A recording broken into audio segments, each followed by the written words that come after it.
the form that we use at the breaking sessions. Now, if you don't, that is why it is very important that I told you, if you could bring a laptop to you.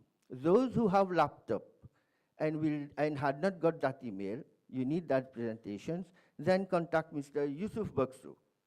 And he will, during the sessions, he can bring the pen drive and then upload it in your computer. Right?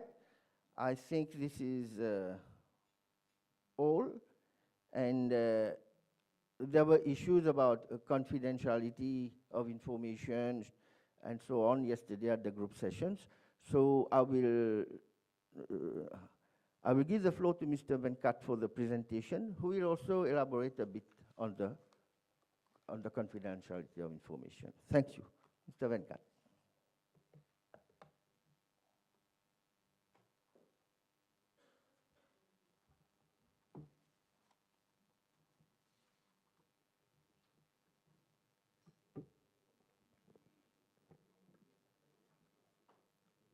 So very good morning to all. So it was yesterday, are you able to hear me? Yes, okay. So yesterday we had most of the time we spent looking at the sort of intro, trying to understand the framework, the Culture 2030 framework, and the 4 dimensions, what it is, and we came to know that there are about 22 indicators that's been developed that will capture all the various aspects under the framework, which is divided into 4 dimensions. The first dimension that we looked yesterday was to do with environment and resilience. We looked at in terms of expenditures, the contribution in terms of, and also looking into cultural spaces, cultural facilities, etc. Today, we will go into the dimension 2, which is what we call as the prosperity pillar of the sustainable development. So it's all about the household level expenditures. It's about the contribution of culture and GDP, cultural employment, etc. And then we will move into the third dimension, which is all more to do with knowledge and skills, which is basically, I normally call this as the kind of education component of the culture. So everything to do with the training and education and skills development will fall under dimension 3. And dimension 4 is on the social inclusion and looking at the social component of that. So today it's going to be a pretty tight. So I'll keep my presentations brief, but at the same time, there are few maybe concepts that people who are from non-statistical background will not be familiar. I'll just say just one line about what it is, because the time, and although you're not going to be engaged today in calculations of these formulas, but at least it'll be good to know what it is. So before starting dimension 2, there's something that I didn't go in great detail yesterday, is about when we spoke about data collection, say that in any statistical practices, there are colleagues from the Mauritius statistics, they can also qualify. In any statistical exercise done at national level or official exercises, there is something called confidentiality of information and data that's provided. So what happens is the purpose of collecting data is for a larger purpose. So we are looking at what this data will tell us to address a larger concept or basic objective of why we are collecting.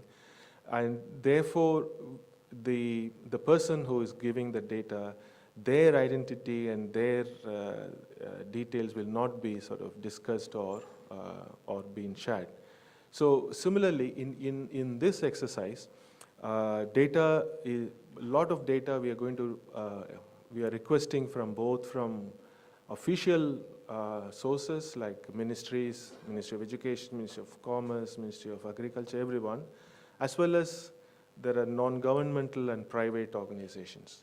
Now, as I said yesterday, we are concerned about giving a snapshot of what it is on some of these themes when it comes to Mauritius. Let's say, for example, the sort of expenditure on culture. So we want to know in totality for Port Louis or for the country, what sort of expenditure is out of total expenditure is spent on for cultural activities. But in order to arrive at that figure, we want to gather from different sources who are actually involved in that. So which means we are only trying to aggregate this number to get one final figure. So we are not concerned about those individual contributors or individual organizations. We are concerned about the total number. And so what will happen when we present the cultural profile, we will talk about Mauritius activities in terms of cultural expenditure, like what percentage of the total percentage Mauritius is spending on culture. So that's all it is all about. So as a data provider, you don't need to be concerned much about the confidential, because confidential is part of the process. And also the way the data is going to be presented will not talk about the individual organizations or individuals. So I hope this is clear. I will again come back to this later also. So because when it comes to culture, as I said yesterday, a lot of players are involved, a lot of institutions are involved, individuals, organizations, cooperatives, etc. So unless we gather what's out there, we will not be able to get a better understanding of the cultural profile of this country. And this in turn is going to really help, because we would come to know from a policy making angle, one would come to know to what extent culture is contributing to both the economic development as well as the environmental and the social development of the country. So which is right now it's not clear. So this exercise is to get a better understanding to what extent the culture is contributing to the larger national objectives. So with that, we will start today with the dimension 2. Can you next, please? So this one, as I said, is to do with prosperity and livelihoods. This is one of the pillars of the sustainable development. The 5 Ps, which I mentioned yesterday: people, planet, prosperity, peace, and partnership. So this is the prosperity. So obviously this is to do with employments and finance and expenditures and businesses. So what we are trying to do is to get an idea as to how the culture is actually kind of contributing in terms of generating income, creating the necessary employment, and how it stimulates the revenue, and in terms of trading of cultural goods and services, etc. And also the other key area that we are concerned is to what extent culture is contributing to the economy in terms of whether it's GDP or trade or employment. And also since how the institutional structures are designed in each country, which may vary from country to country, therefore it is very important to understand how the structure is created in terms of various cultural facilities and cultural activities within a country. So therefore, we'll be able to understand the role of culture in the sort of economic progress, economic development. And finally, also, once we have all this in place, we also want to look at the governance structure that is in place to support the role of culture in terms of national and economic development. So next, please. So under this dimension, we have about 7 indicators. Yesterday, dimension 1 had 5 indicators. This one has 7 indicators. As you can see briefly, it's all to do with trade and business and employment. So let's go one by one. Next, please. So this is the agenda. As far as this particular indicator is concerned, it captures 4 SDGs. includes gender, SDG 8 on decent work and economic growth, then SDG 10 on reduction of inequalities, then the SDG 11 on sustainable cities and communities. And of course, most all these dimensions are connected with the various UNESCO cultural conventions. Next, please. Okay, the first indicator is culture in GDP. Next, please. So this is basically, this indicator gives like a percentage value showing how much the formal and private cultural sector actually contributes to country's GDP. It is part of efforts to recognize culture as a key economic driver and supporting evidence-based cultural policies. This is the formula, so I don't want to go into great detail, but I just want to tell you the formula uses a certain categorization for in order to categorize the data. There are two things that we use. One is this framework for cultural statistics, and we also use the ISIC. ISIC is the International Standard Industrial Classification of all economic activities. So ISIC, there has been at different stages, they've had different reviews, which is done by the globally by UNSD and ILO. So in this ISIC, we are now having what is known as ISIC Review 4, which basically used to categorize all the economic activities. So there are different codes are developed, and it allows all the countries to collect and compare and analyze the statistics data on the various economic activities. So there are about 4 levels of ISIC, and they have several divisions by which they assign the codes. There are particularly about 5 divisions which relates to cultural activities. The first one is Division 58, which to do with publishing. All the publishing related activities are grouped under that. Division 59 is to do with motion picture, video and television production. Division 60 is to do with broadcasting. Division 90 is to do with creative arts and entertainment. And Division 91 is to do with library, archives and other cultural activities. So we use this categorization in order to collect this data and categorize it and try to measure the role of culture in terms of GDP. Next, please. So as I said, the data sources, next one, please. Yeah. So data does come from various sources, like you have from the national accounts to business surveys and census.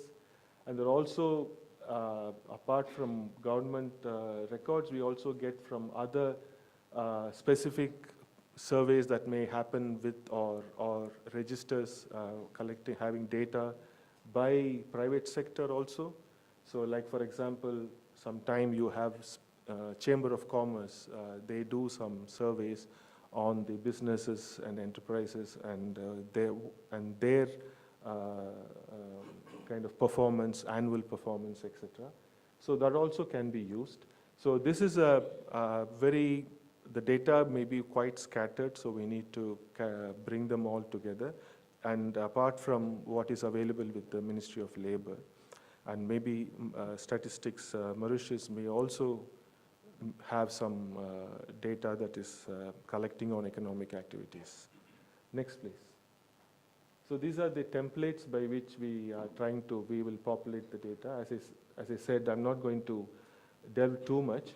Just to let you know that this data is using the ISIC 4, and all these numbers are already pre-assigned under ISIC 4. And we try to get the data and then try to plot it according to the various cultural domains.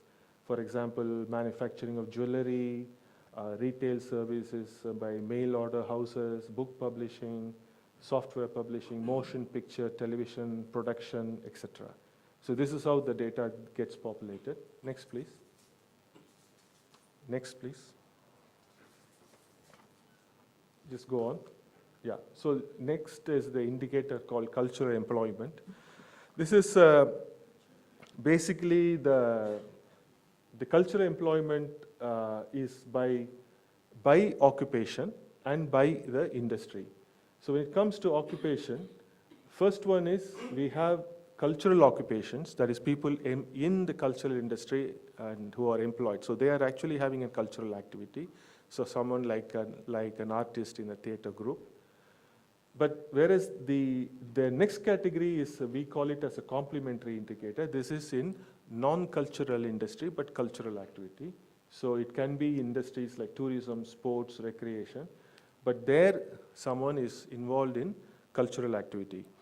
So I can give you some examples here. For example, people who have a cultural occupation and work in cultural businesses or with the cultural activity, like a person performing, artist, actor in a theater. So they are in the industry and they are actually doing a cultural activity.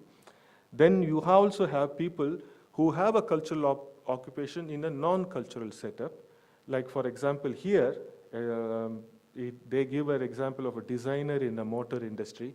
I can also think of very many areas where someone is involved in a sort of creative cultural activity in a non-cultural industry.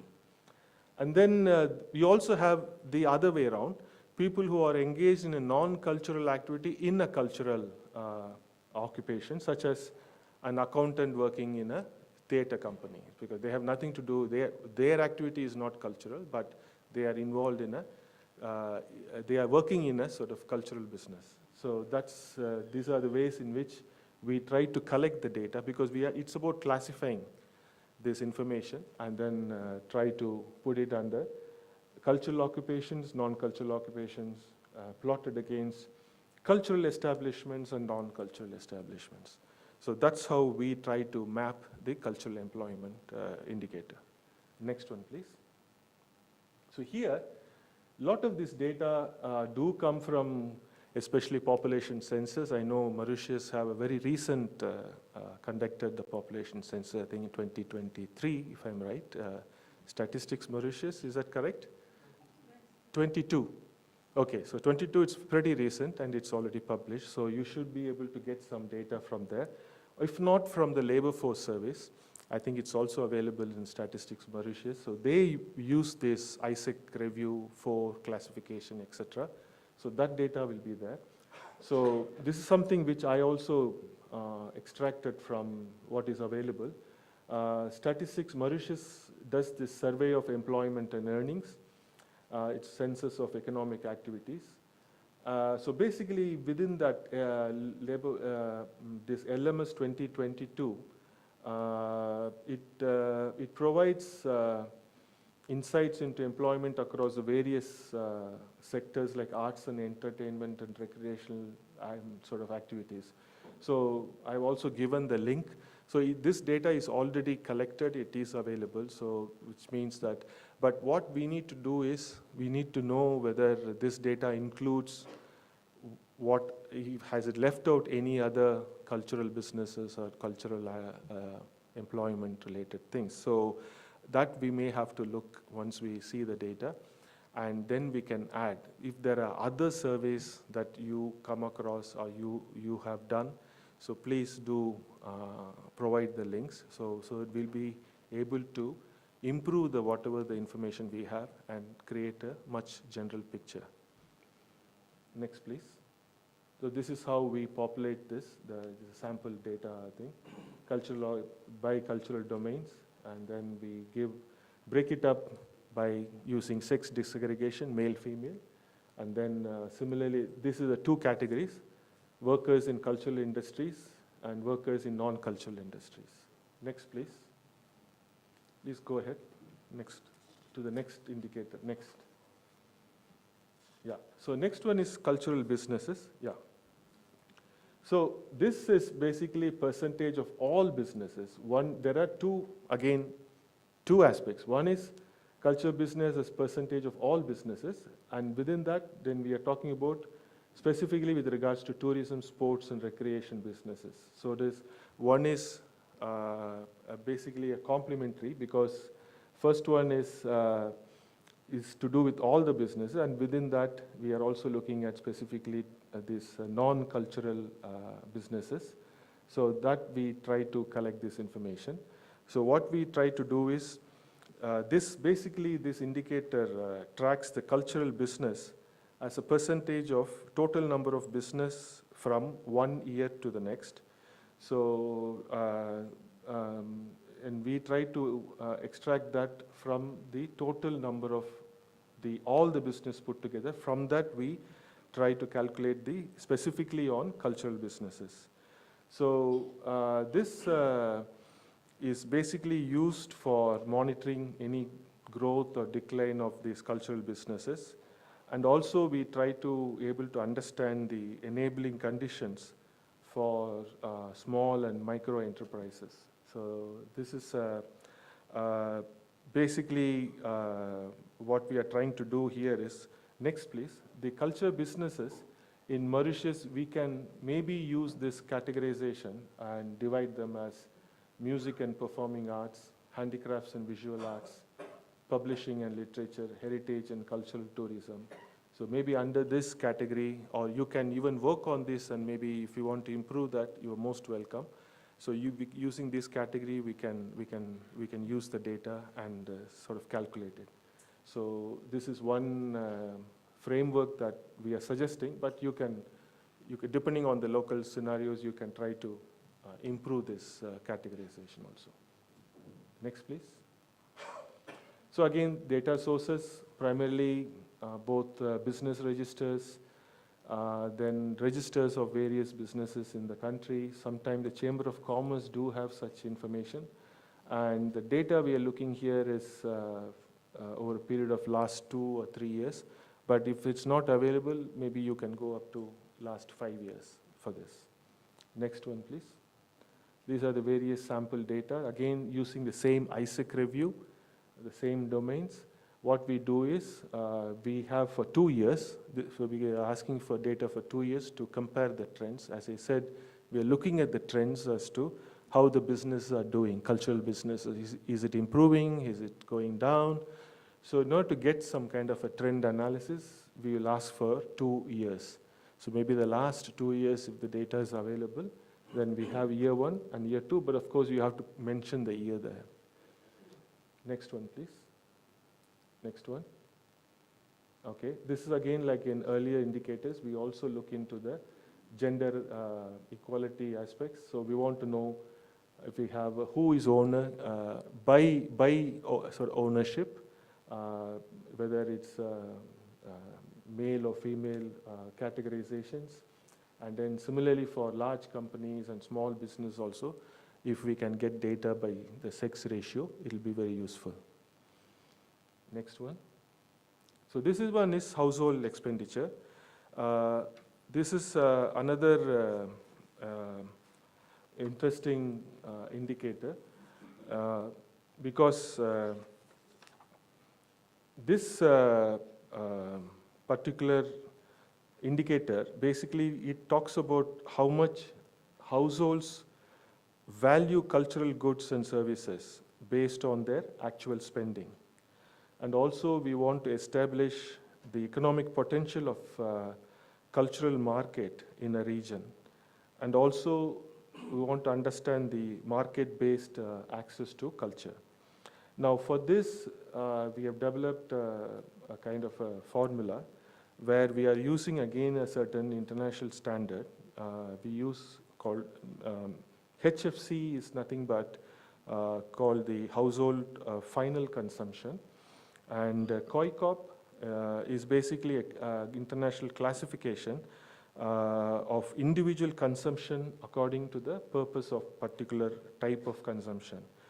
So what this indicator shows is what percentage of households are spending that is devoted to culture.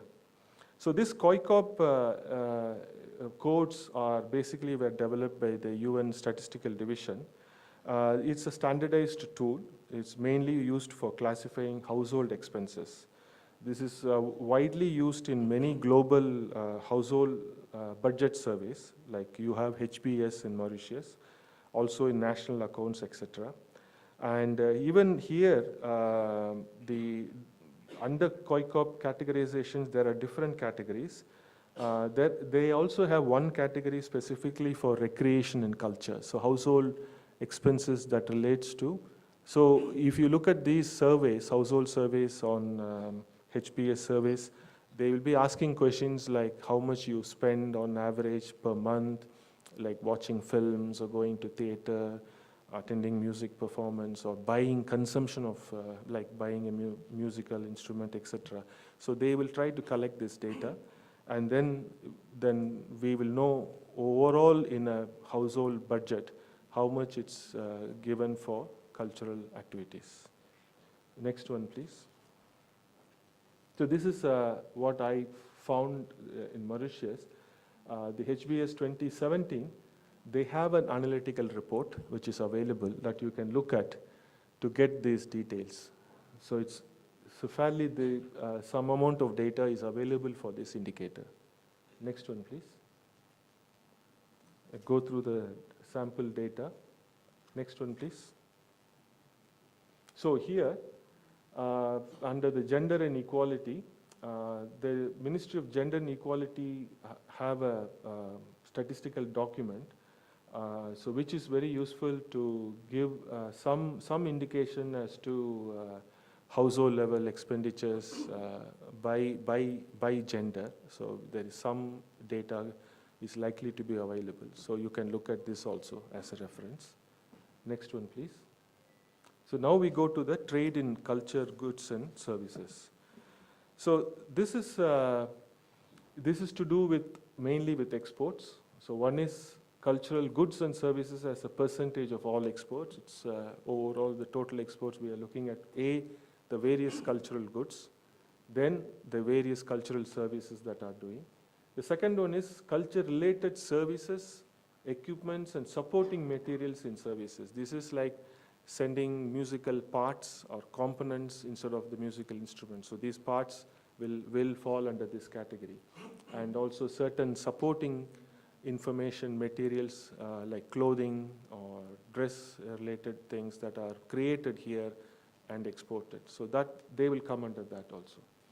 So what we are trying to gain here is we want to assess to what degree that these products of various cultural products are sort of exported, and it also tells us the kind of international, the demand for these products as well as the kind of international profile of this country. Because by actually exporting certain kinds of products, it also tells this country is famous for this particular kind of cultural goods. So that also creates a demand, future demand for these cultural products and also various services. So this is purely related to export. So all the total export of cultural goods classified by HS 2007. HS is basically an international system for classifying traded products, basically traded goods. Whereas EBOPS, the Extended Balance of Payment Service Classification, is a framework used for classification of various service transactions, especially at the international trade. So we use this EBOPS classification to classify the various cultural goods which are used for trade purposes. So that's the basis for this particular indicator. Next one, please.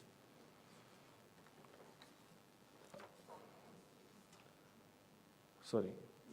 Yeah, this one, some of the data can come also from international organizations like Comtrade. Next one, please. I can show you. Yeah.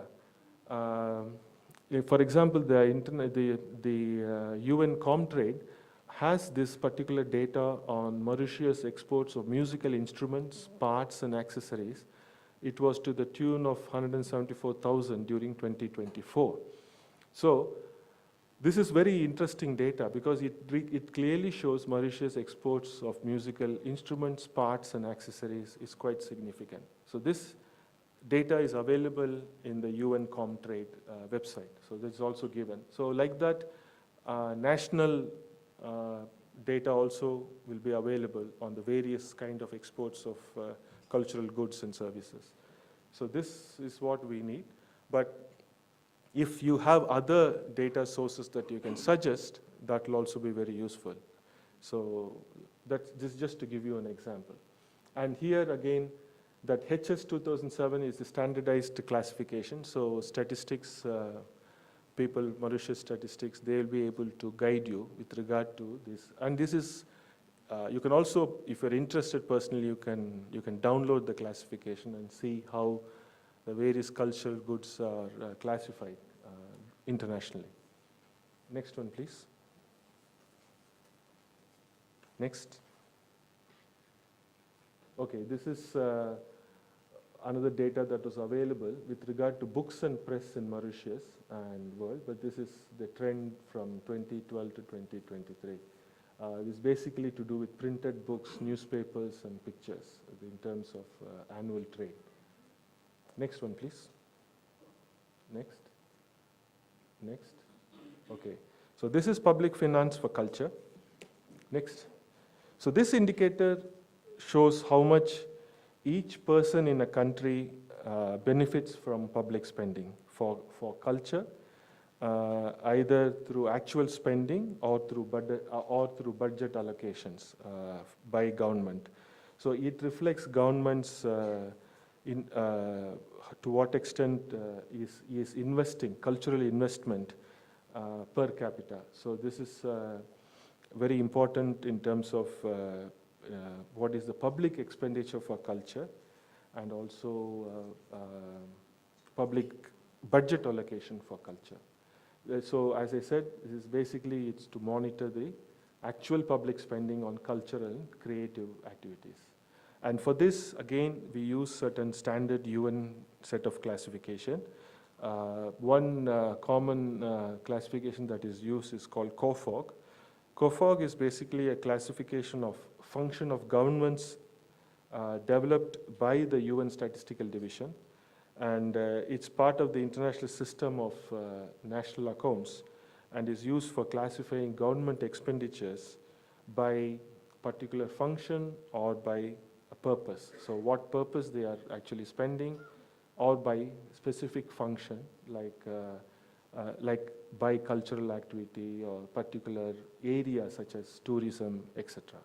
So this, again, this is an international classification, so much of the data is reported is using this COFOG 1999 classification. Next one, please. So again, data, as I said, is likely to be available with the Statistics Mauritius, as well as some international database like Comtrade and others may have this data. Next one, please. These are just templates. Next one, please. Yeah. So this is under the gender equality for this particular indicator.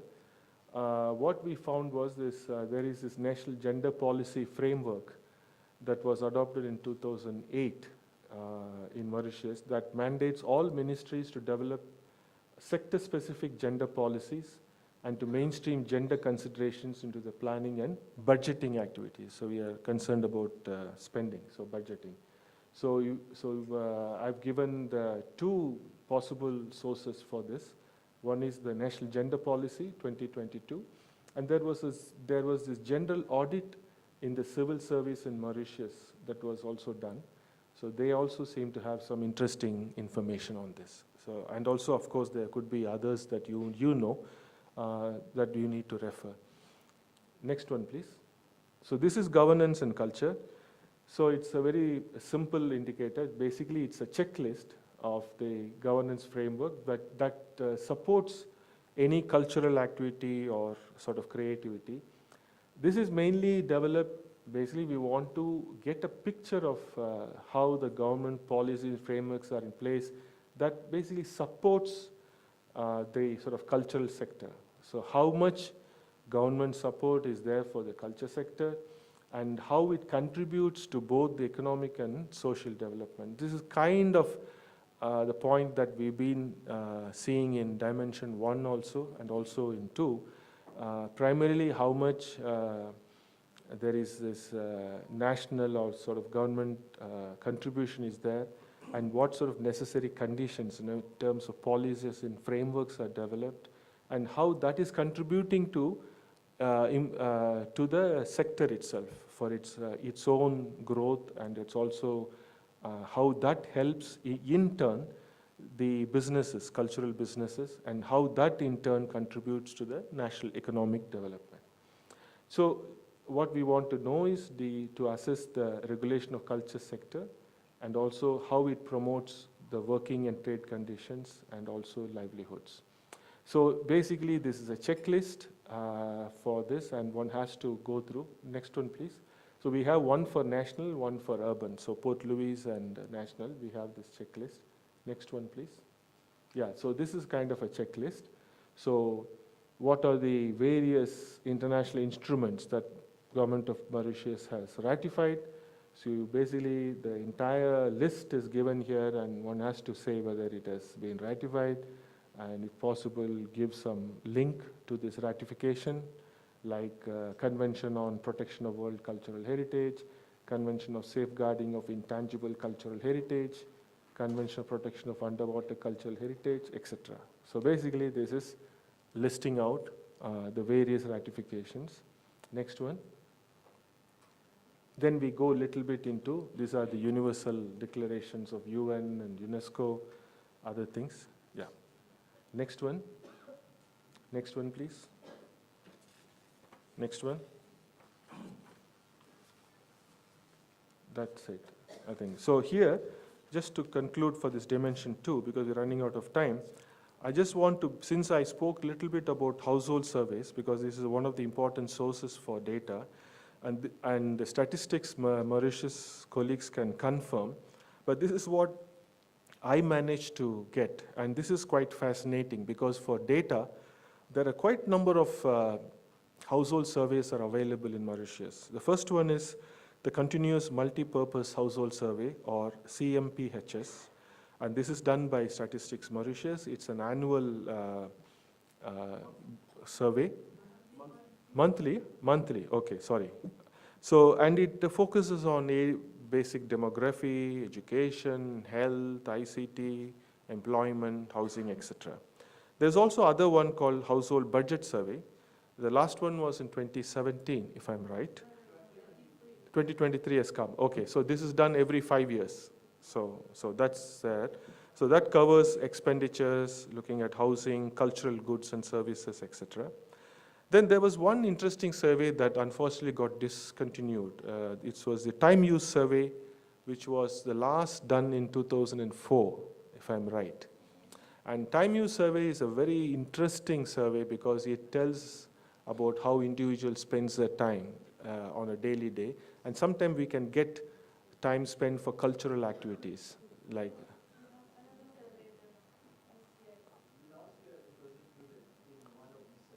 which one? Time use, is it? Okay. So maybe you can also provide this information to others. And then we have another one called ICT Household Survey. And we have the Labor Force Survey, which the last one was being 2023. And then, of course, the National Population Housing Census. And the survey summary of the census was published in 2011. So I think the next one is due, right? The census. 2022, right?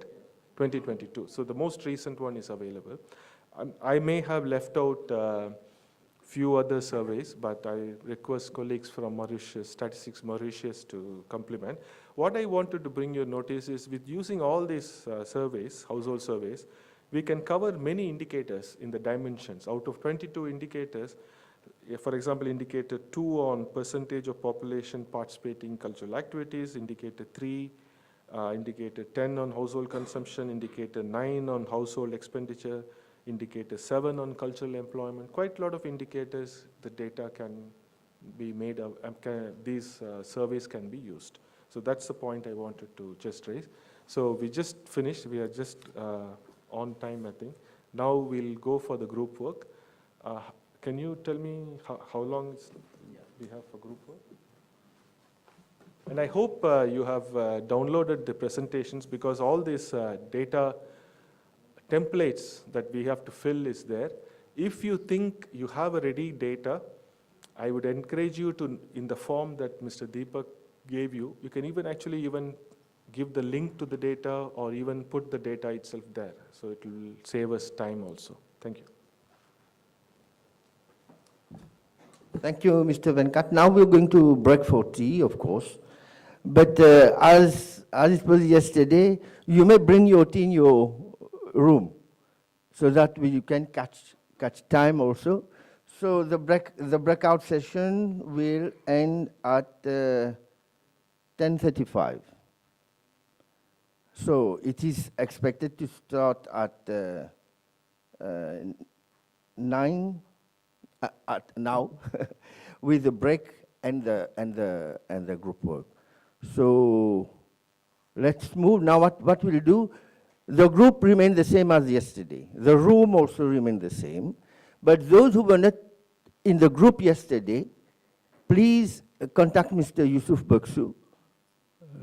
Raise your hand, Yusuf. Yeah. He will tell you which group and which room you will be in. Thank you. Have I missed something? No, it's okay.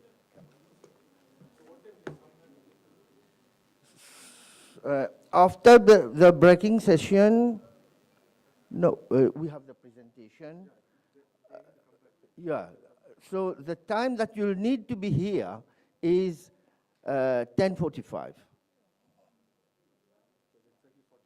Yeah, 10:45, okay? Have a good discussion.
We'll start the presentation in a couple of minutes.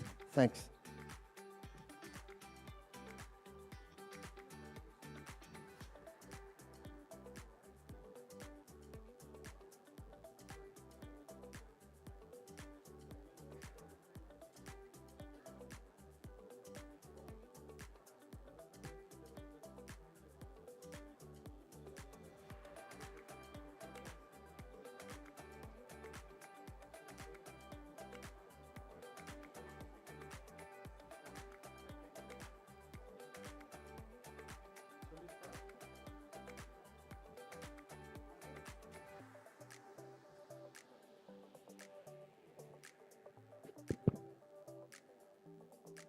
Okay.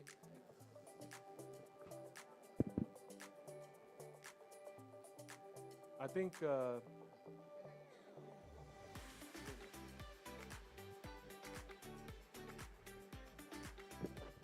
S'il vous plaît, ban si qui pas de récit complet de forme de breaking session. Je vais compléter la présentation là, and you give it to Mr. Baksu. Baksu, lève la main. No, no, no. Okay? You give it to Mr. Baksu. Thank you.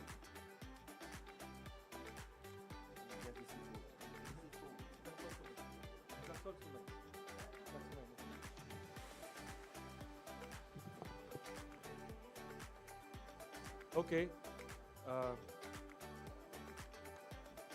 Let's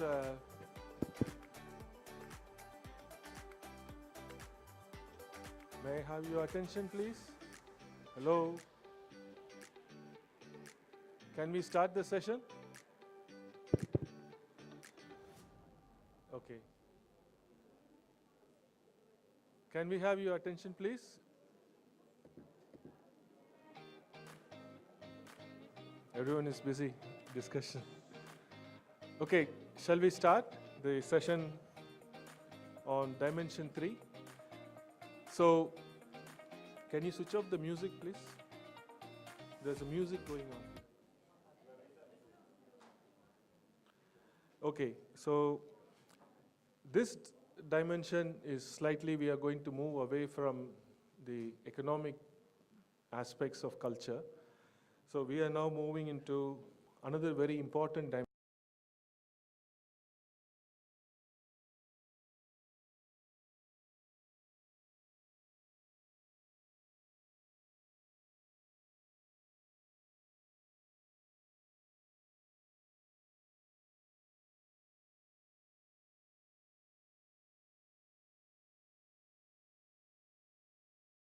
I think this from this kind of background. And first slide, please.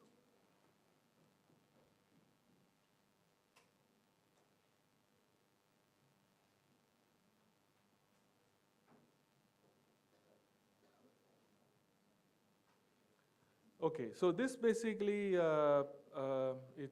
gives you our framework for to what extent culture contributes to the building the knowledge, cultural knowledge about traditions and heritage, and also the necessary skills, including the local knowledge and how do we develop skills with regard to appreciation of cultural diversity, understanding what do we mean by cultural diversity, and also those related areas such as tolerance and peace and etc. And it also looks at how, on the contribution of how culture transmits local values, cultural values, knowledge, etc. Through a process of education and training, basically through learning.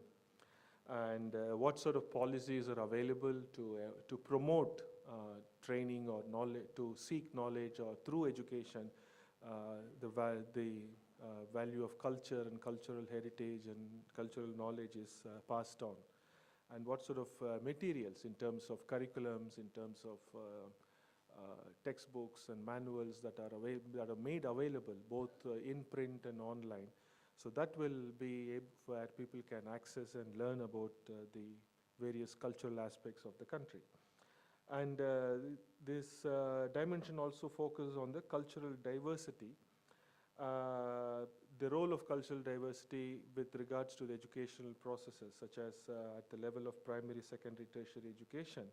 So what we are looking here is how well the role of cultural heritage, knowledge, historical knowledge, everything, are embedded in the various educational processes, like in terms of curriculum, in terms of teacher training, training teachers to impart values, cultural values, appreciation of cultural diversity, etc. So there is also the curriculum component, there is also the training component. And how do we measure the outcome also? And also, it will also assess the commitment of the public authorities in sort of institutions in how they actually integrate and this cultural knowledge, mainly with the focus of appreciation of cultural diversity, understanding of sustainable development, especially in education. We have this concept of education for sustainable development, or ESD, which is about knowledge about environment and climate change, and about that, and also the concept of how do we the concept of global citizenship education, which is through which we foster ideas of values, peace, tolerance, etc. And also, we are also concerned about how well the government prioritize cultural training especially running courses on heritage conservation, preservation, and also specialized training courses. Like in many countries, they run for learning certain arts, which are given, which are certified, which are actually, so that is officially, someone is officially trained in a certain kind of art, like dance or music. And also promoting skills and competencies in creative fields. So again, musical field and theater and arts. So what sort of training, what sort of programs are these officially under the certain academic program, at what level? So all these details we are concerned. Next one, please. So there are about 5 indicators in this, and you can see that it really talks about various concepts, right from education for sustainable development, cultural knowledge, the role of multilingual education. I think this is an area that Mauritius has a very rich tradition from what I've seen. So I think we are talking about multilingual education, then cultural and artistic education, as well as cultural training. So we'll quickly go through each one of them. Next, please. So before that, I just want to briefly tell you about certain things about education statistics. The first thing is much of this education, classification of education, the various levels, the systems available in a country are now globally standardized. They use a standardized system called the ISCET, that is how it maps every educational system using certain categories, about which I will just briefly show you.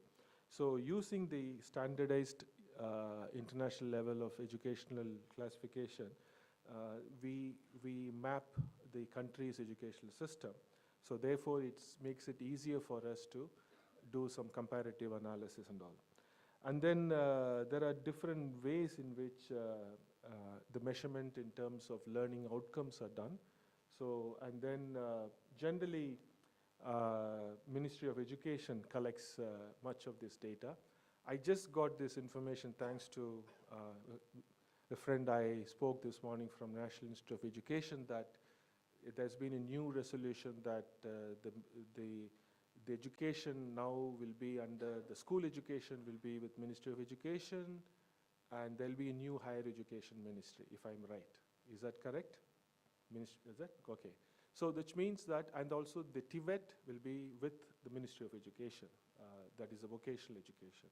So that, so primarily the Ministry of Education, let's say for example in school, they collect data through the EMIS. Is there EMIS in Mauritius? No? Okay, so how do you collect? You have your own database, right? Okay, okay, that because many countries have the system called EMIS, but you also have a system where you collect data from schools annually and you publish a report. So that's the main source of data, as well as higher education also, same thing. And so when it comes to curriculum,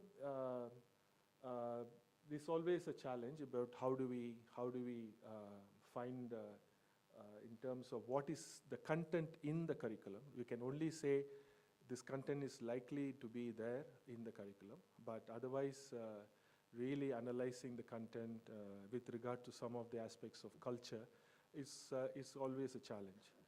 But certain kind of data is already available, like enrollment rates, graduation rates, gender parity ratio, average years of completed schooling. And also there are sometimes, it depends on Ministry of Education, but I hope you also have things like repetition rates and survival rates.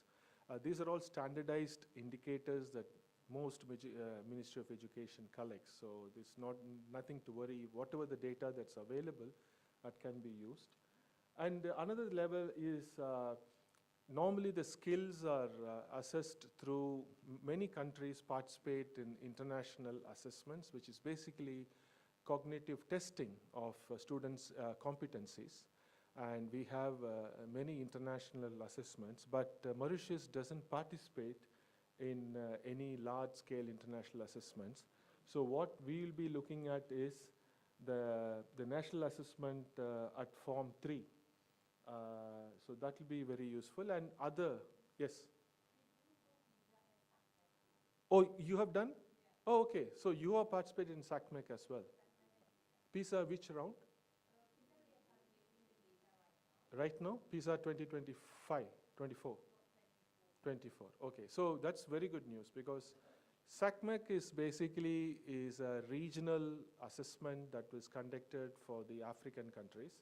It's a South African Consortium for Educational Quality Measurement. So many African countries have been participating. This happens in a cyclical rounds of every 3 or 4 years, and Mauritius has participated. So that gives a very rich data in terms of the learning competencies of specific grades that they test using psychometrics. And similarly, PISA is conducted by OECD. That's done for many years with many countries, especially European and other members of OECD participate. And now Mauritius is participating, which is very good because PISA has a specific module that relates to some of these aspects on culture, because there is a module on that is cultural competency of students, and they have a module. So we'll have some rich data for that also. So that's good to know. So now then as I said, we have this ISCED by which we map of the various levels of education in Mauritius. Next, please. So this is how we talk about the ISCED. So normally we have about 9 levels of ISCED, starting from 0 to 8. And ISCED level 0 means it's pre-primary. So typical age range. This is actually Mauritius thing, which is mapped. So this is to give you an idea. Once you download the presentation, you will have this mapping. So this is just as a guidance in terms of how we group the information that we collect using this mapping. Next, please. Okay, next one.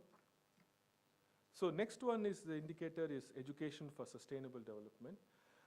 This directly relates to the SDG 4, goal number 4, target number 7. This has been a major challenge globally by many countries in order to measure the progress and impact of this particular target. Because this target is very complicated, statistically it's a nightmare measuring this. Just to read out this particular target, by 2030, ensure that all learners acquire the knowledge and skills needed to promote sustainable development, including, among others, through education for sustainable development, and sustainable lifestyles, human rights, gender equality, promotion of culture of peace and non-violence, global citizenship and appreciation of cultural diversity, and of culture's contribution to sustainable development. There are so many elements that relates to culture. So that's why this is very important. And in the Mauritius context, there are quite a few things that we can look at to get some information on this. One is the National Curriculum Framework, which is available for 1 to 9, integrates themes of sustainable development, biodiversity, and climate change.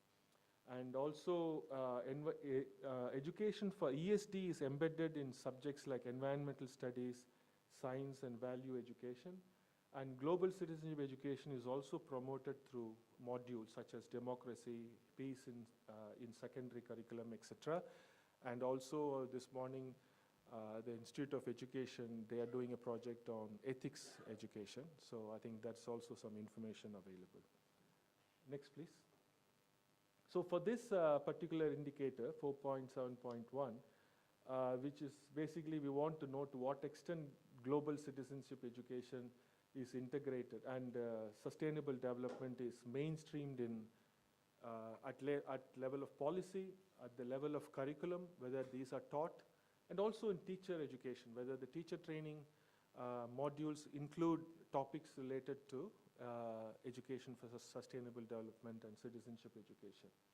So basically this gives a simple assessment to see how countries are able to deliver on these topics of citizenship education and ESD. So if you are interested to know more on these two concepts, UNESCO website has a separate sections on ESD and GSED, that is Global Citizenship Education. And there is also a UNESCO institute dedicated to work on these concepts called the Mahatma Gandhi Institute for Peace, which is based in New Delhi, India. So they also publish a lot of materials, so you can look at that. Next, please. Next, please. Yeah, so as I said, much of this data also are captured in the reporting of this 1974 recommendation things, and which is submitted by every country. So that's available, and also, as I said, many of these data can be made available from Ministry of Education and higher education, wherever they are involved in designing curriculum or teacher training, content, etc. Next, please.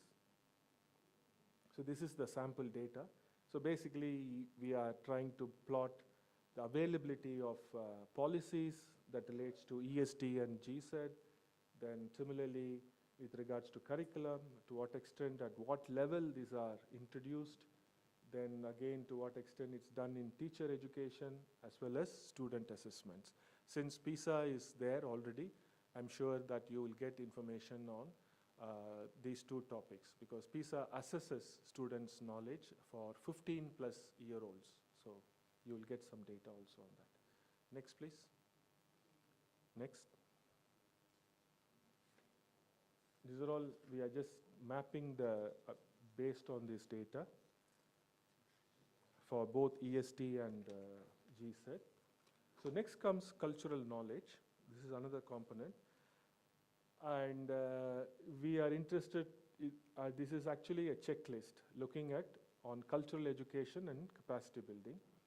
So we want to know how cultural knowledge is actually helping the various processes, that is how institutions are promoting cultural knowledge.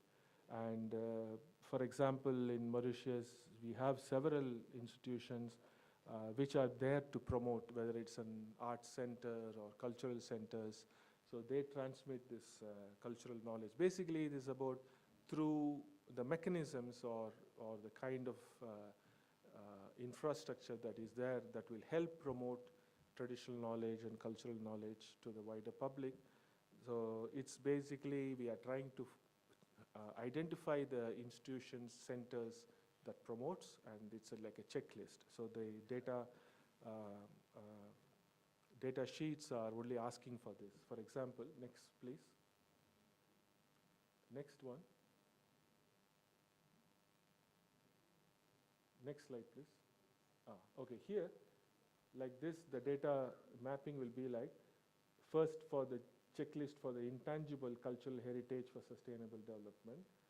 So we are looking at evidence that, for example, in the formal school curricula, where they are including sustainable consumption and production, taking into account the intangible cultural heritage. So at what level, how many number of hours per year this topic is taught? For example, number 36 is basically 36 hours that it is used, and the national curriculum, what it prescribes. So sometime national curriculum prescribes how many hours you need to allocate for a term or for a year. Similarly, is there any evidence of post-secondary training and education for sustainable consumption? Again, is there evidence about teaching? For example, sometimes you can have at higher education teaching something on folklore or performing arts and something like that. So we basically say there is an evidence. So this is all looking at the curriculum, looking at the teaching materials to see whether there is evidence that promotes cultural knowledge about tradition, heritage, etc. Next, please. So this continues. Basically, the various by heritage, by type of the conventions, and we say whether this is available or not available, whether it's integrated in the curriculum at what level, whether it's at primary level or at secondary level. Next, please. Next, please. Go to the next one. Okay, this is multilingual education. Next one. Okay, this one is, we are looking at instruction hours dedicated to multilingualism. So we want to cover how it's promoted at primary and secondary education, and how this will contribute towards intercultural dialogue, safeguarding, understanding cultural diversity, etc. So they have arrived at a formula. There are only two things that you need to take note. One is the annual percentage of instructional hours dedicated to local and regional languages. And there is also another one, which is about annual percentage of instructional hours dedicated to international languages. So we are like having two separate things. And also, we are also collecting a number of official or national languages taught. So this is like different categorization. So again, we have to look into how the languages, because I know Mauritius has a very interesting mixture of both national and international languages. So this has to be, through the curriculum framework, we need to find out how the categorization is, and we need to provide percentages in terms of instructional hours by level of education, primary, secondary, etc. Next, please.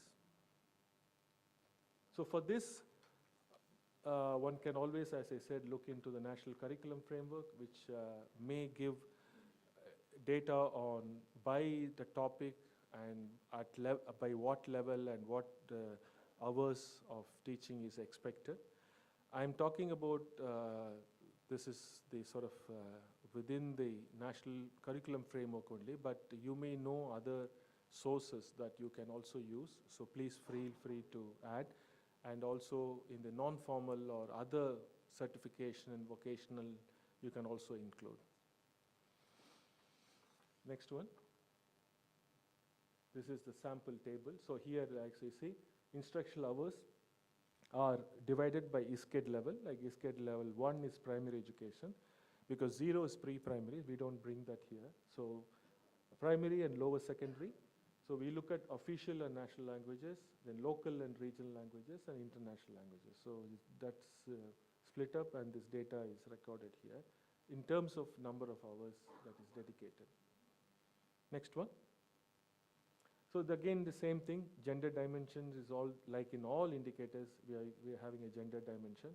We are looking at how at primary, lower, secondary level, the sort of curriculum is taught, whether to all pupils, and to what extent, whether there is any differentiation in terms of who is accessing this information, and then who is teaching, the sex ratio of teachers, like male, female teachers, So it's a very important indicator to collect, because we want to find out the contribution of both genders. So in terms of teaching culture-related topics at various levels of education. Next one, please. This one is cultural and artistic education. So this is, again, percentage of instructional hours dedicated to cultural education in the first 2 years of secondary school. So again, the national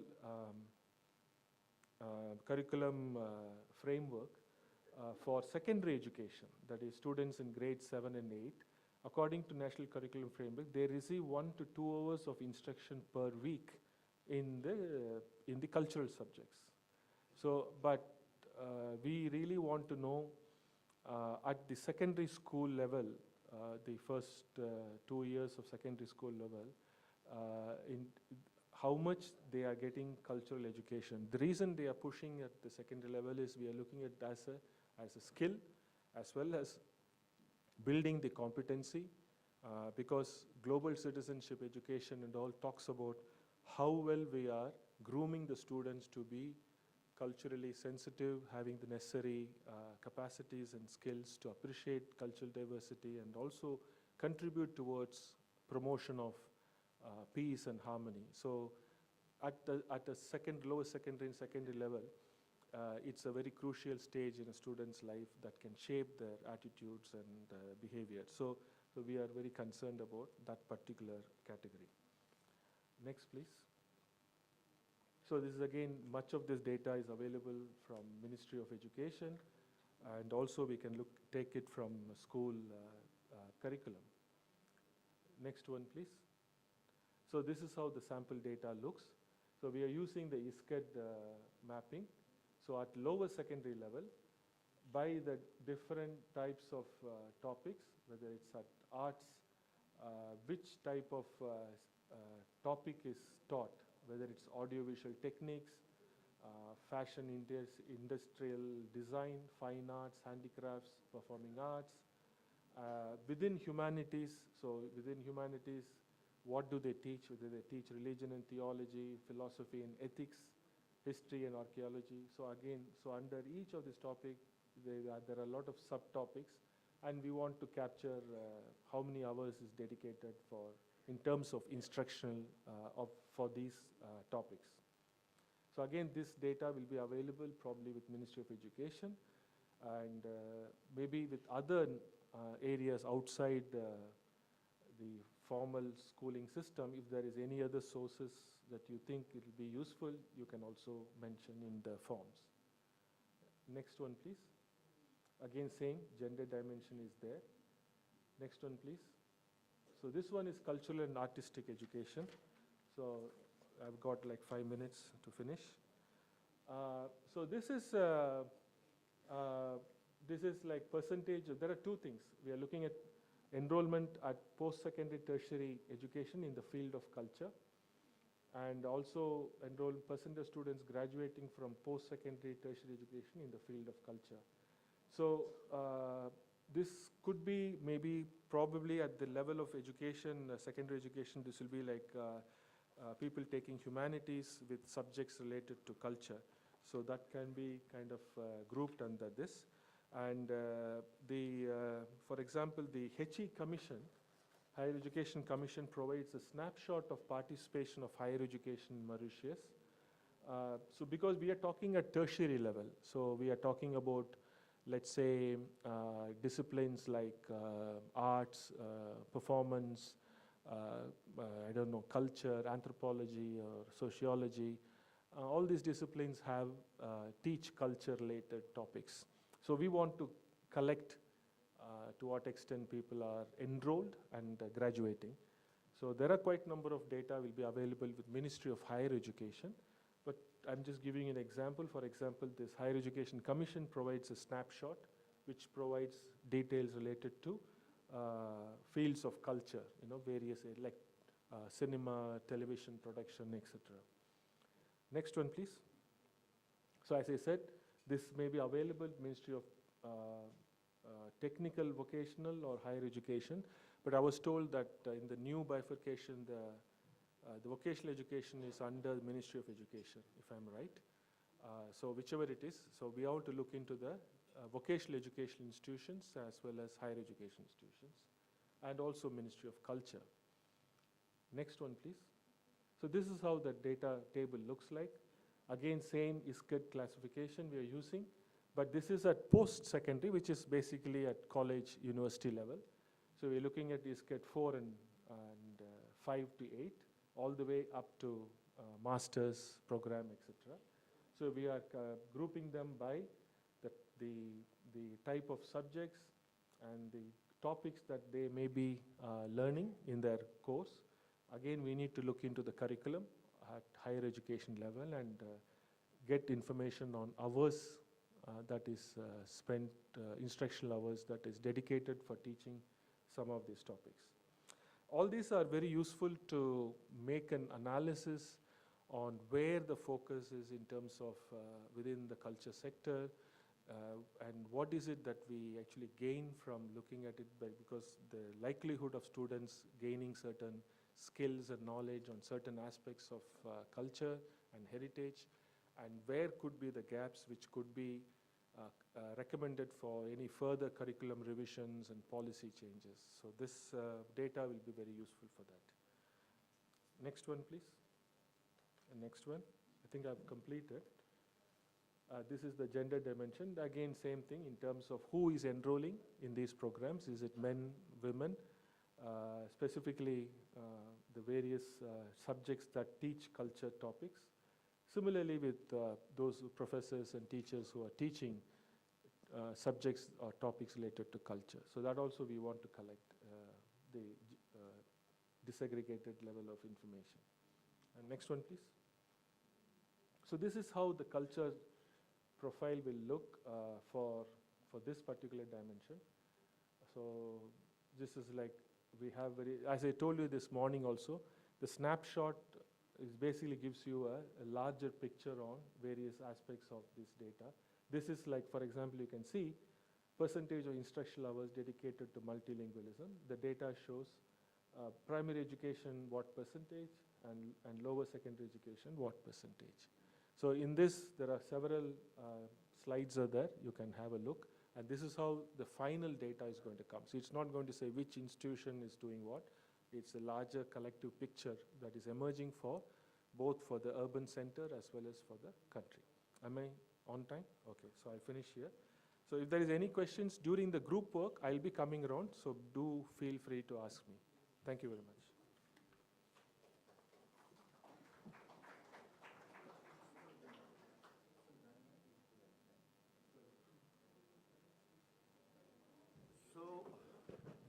So we break for group work, right? We break for group work.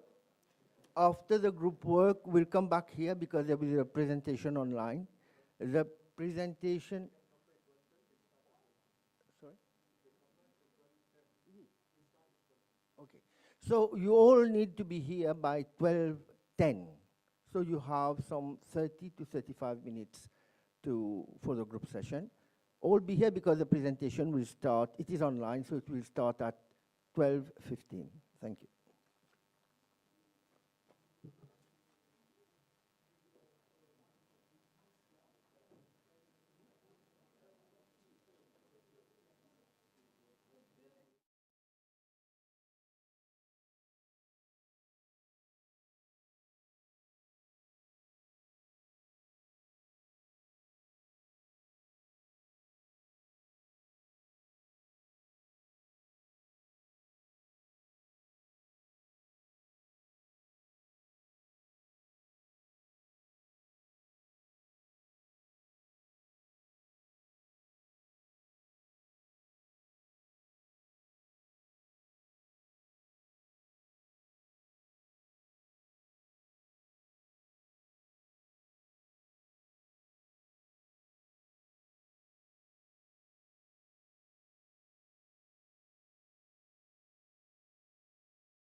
Ask them to sit.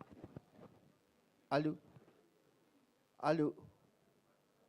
Yes, please be seated. The presentation, online presentation will start in 5 minutes. Thanks.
Recording in progress.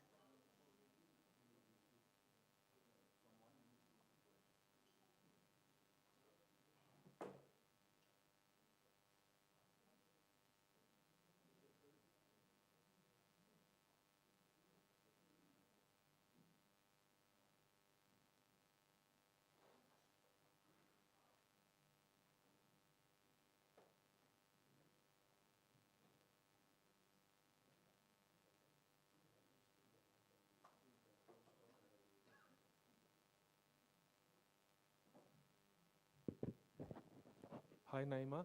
This is Venkat. We are ready, so you can start. Thank you. Good morning, everybody. I am Naima Labil, and I am speaking from Morocco, from Fez. I was with you in December 2030 at Port Louis. I was there to share with you the workshop that was organized by the Indian Ocean Commission and UNESCO about the indicators 2030. And I am glad and congratulations to see that Mauritius and Port Louis are now implementing the indicator 2030. So my role is to oversee and support the whole process and to work closely with Venkat from the starting to the end. And I hope that at the end I will be able to come in person to share with you the final results. My intervention today and tomorrow is mainly based on practical aspects. You know, I'd like to share with you the do's and don'ts and the lessons learned from the round one of the implementation of the indicators in 12 countries and 14 cities, and mainly in Morocco. So for me, maybe the first things to do is to try in every country, and it's the same in Mauritius, the Ministry of Culture is taking the lead of all the process. But the recommendation, the strong recommendation is to try to do as much as possible to set up any kind of agreement with the main stakeholders, you know. It's a way to ensure and to strengthen the ownership. So first, try to have an agreement with the stakeholders. Second, if it is not already done, if you can, by the end of this workshop, set up a list of all the focal points for the main stakeholders, public and private. And if not already done, if you can, at the end of this meeting, set up a very short meeting with the focal points and exchange with them about their tasks and their commitment. You know, it's for the Ministry, I know that the Ministry of Culture in Mauritius, you had hired someone to delegate to him to gather the data. But if this person is in a relationship with only the focal points, it will be easier for him, you know. So please, if you can have a list of the focal points. And another element, don't hesitate if the focal point is not dynamic, if he or she is not responsive, don't hesitate to try to change him, you know. It happens in Morocco.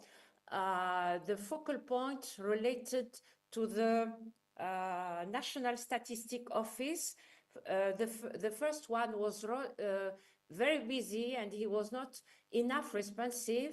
I don't know how the Ministry of Culture managed, but they ended to convince the National Statistic Office to change the focal point, you know. And it was really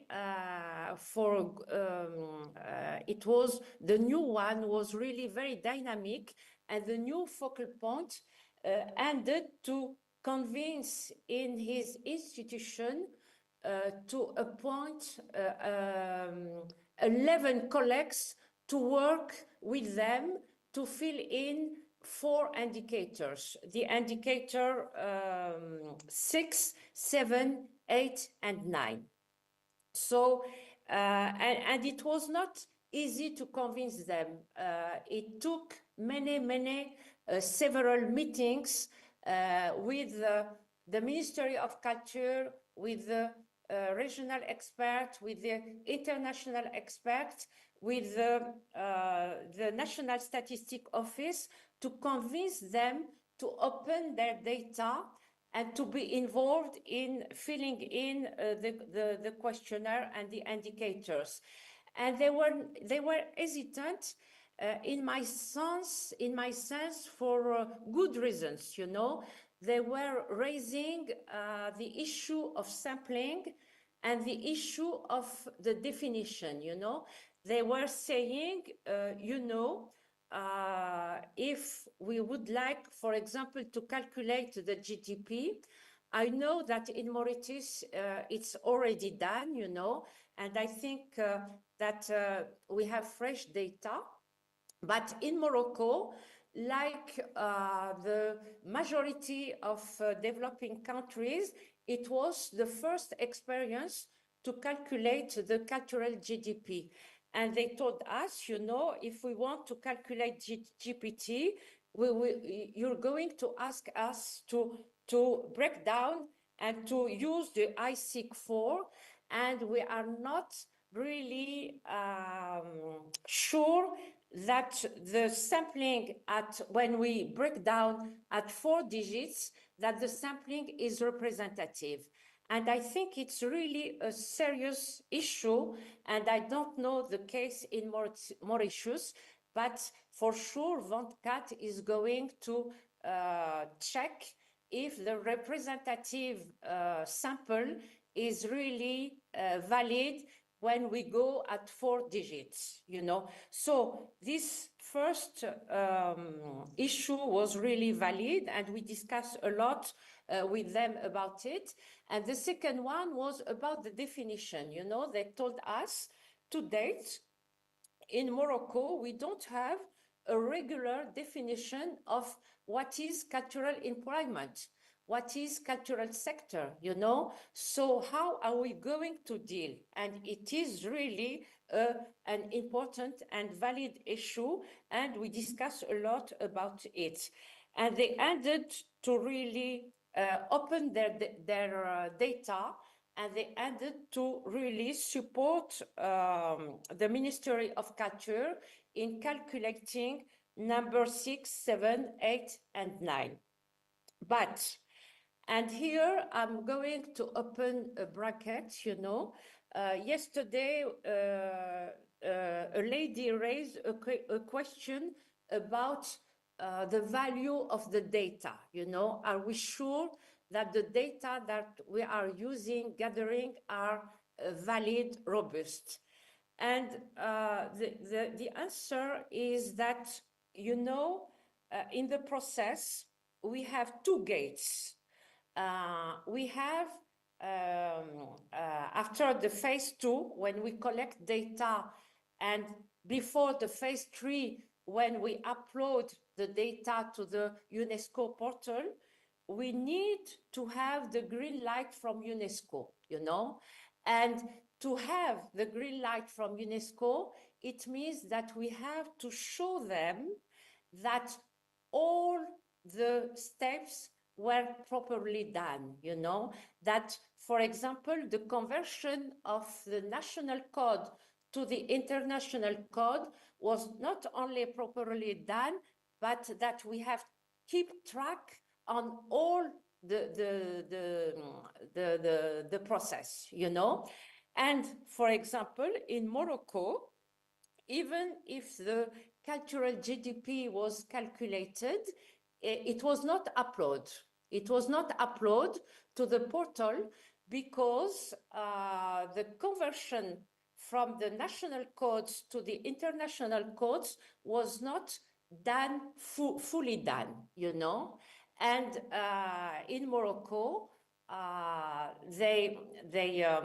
now we have this number of cultural GDP, but it's only a number valid at the national, valid and robust at the national level, you know, not, we can't use it to compare with the other countries, you know.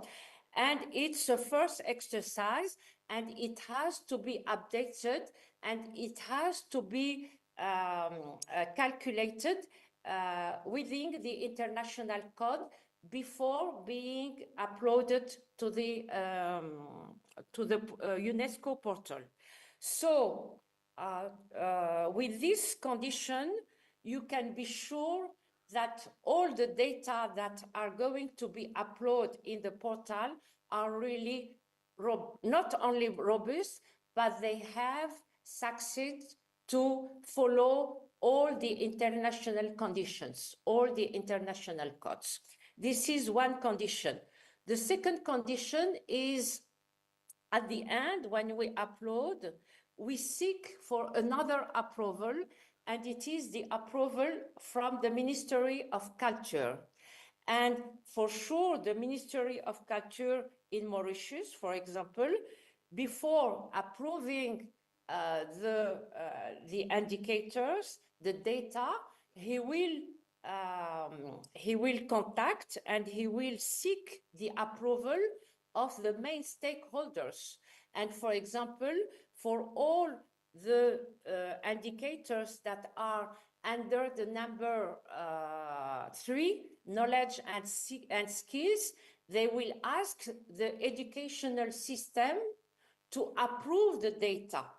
So it means that from the beginning, it's very important to have a close relationship with all the stakeholders to be sure that they will approve at the end the data that are used.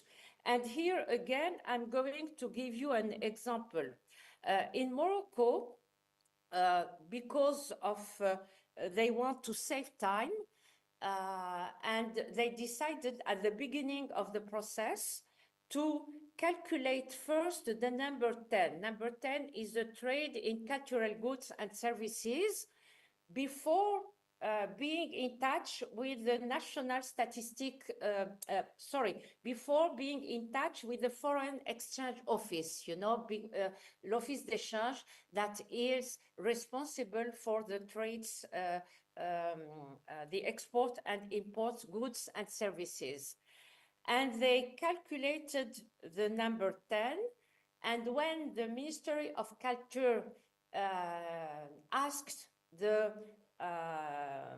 Foreign Exchange Office to give the validation, they say, no, we're not going to validate because these numbers are not our numbers. They were given from the online site, from the Comtrade website, and our numbers are a bit different. So they asked to redo the work, to take time to redo the work.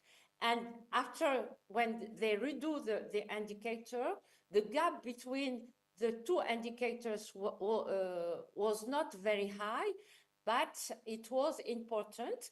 And what mostly was the most important thing, that thanks to this, when they were really involved to recalculate the number this, they expressed a strong willingness to work with the Ministry of Culture to improve cultural data. So it was really something very interesting to work on and to have their support for the future to improve the cultural data. So please, whenever the national data are available, don't waste time to use online data. Go straight away to the national data and try to work directly with the stakeholders. Another thing that I would like to point is the number 9. Number 9 is about household expenditure, and it's an optional indicator. This year, it's an optional indicator, and maybe because you can, you would like to save time, maybe you can say, we're not going to calculate it, but really, I strongly recommend to try to calculate it, because you have fresh data, and it's really something, an added value. If I'm right, the latest survey about household expenditures was 2030. So you have fresh data, and really this indicator is a fascinating indicator, because it gives us not only a mirror of the economic side of culture, but it also gives us a mirror of the social patterns of the countries, and it's very interesting. Unfortunately, I don't have time to elaborate more about it. I can do it in another meeting with you, online meeting, but really it's worthwhile to take time to calculate this indicator, because it will give you a very important data about the demand part. You will have the supply part by calculating the GDP, and you will have the demand part, and you will have really interesting information about social cohesion and about social links within the countries. Okay, so the third element that I would like to, another element that I would like to share with you is about the qualitative questions, and for this, please, I would like to have, if possible, the slide number 8. If you can share with the audience the slide number 8.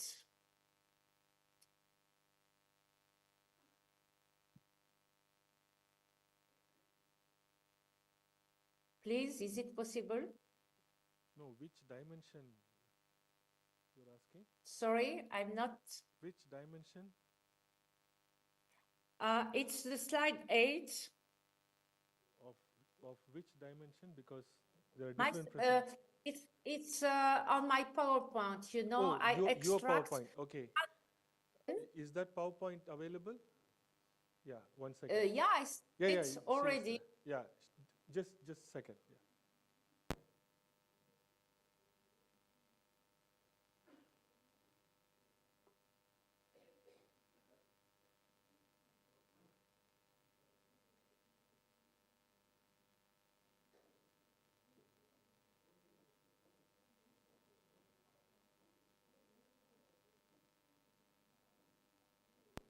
Okay, I will read the question. So, I'd like to take time to speak a bit about the Recording in progress. about the qualitative questionnaire, you know. It's, you know, for the we have quantitative questionnaires and qualitative questionnaires, 6 qualitative questionnaires. And the challenge for the quantitative questionnaires are not alike than the challenges for the qualitative one. For the quantitative, the main challenge is related to this conversion codes from national to international code, and it's related to the sample size, you know. For the qualitative question is related to the, you know, to answering yes or no. We have a series of questions, and we are asked to answer by yes or no.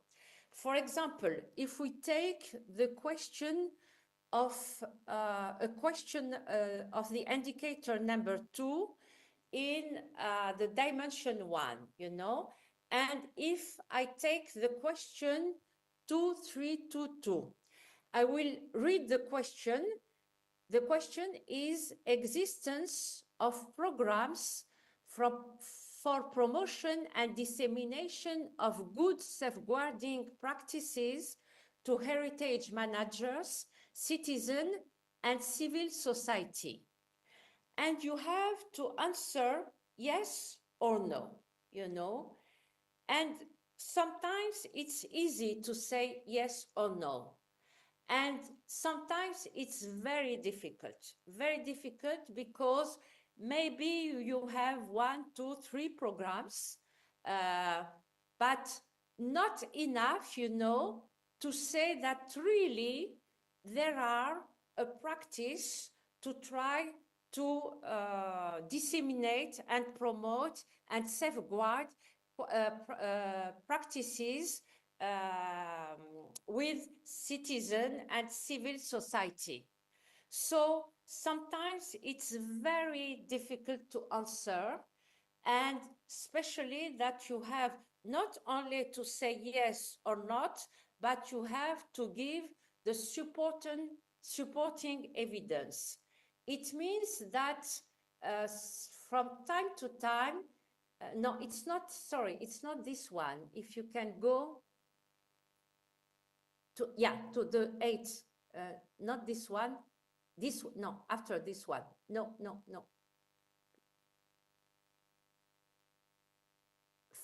It's the point 5.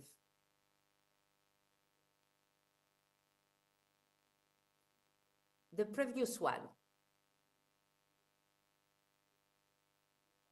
No.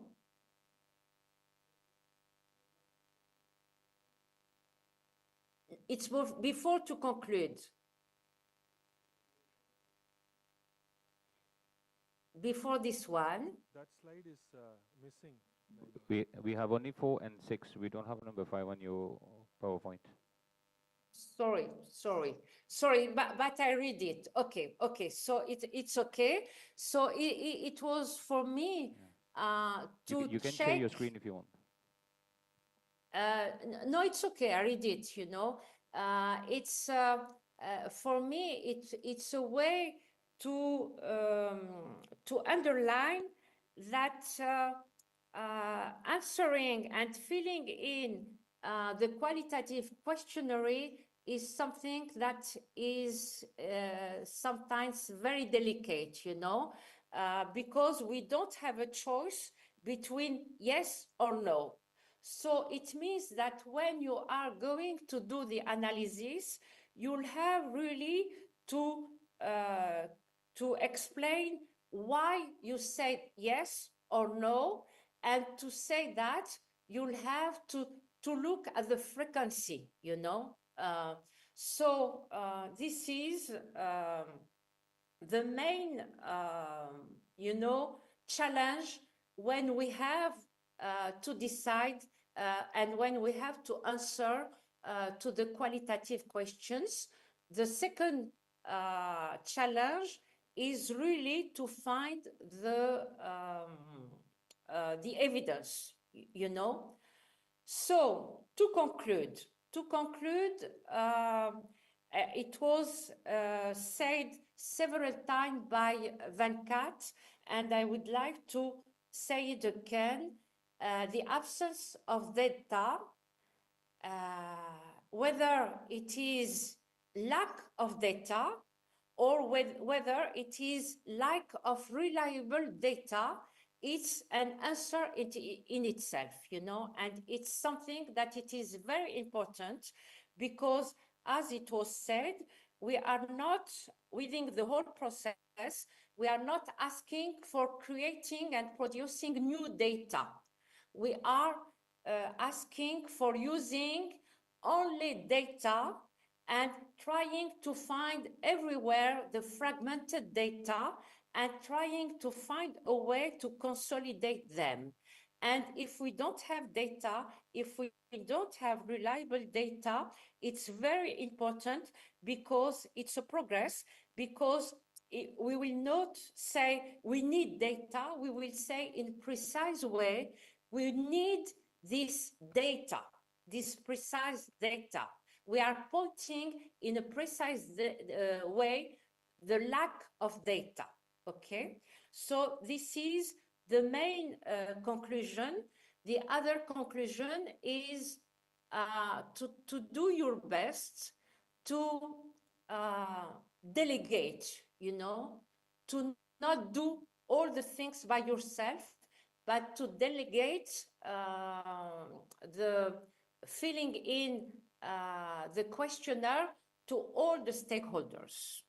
So I think I'm done, and I'm ready, if I have time, to answer to your questions, if any.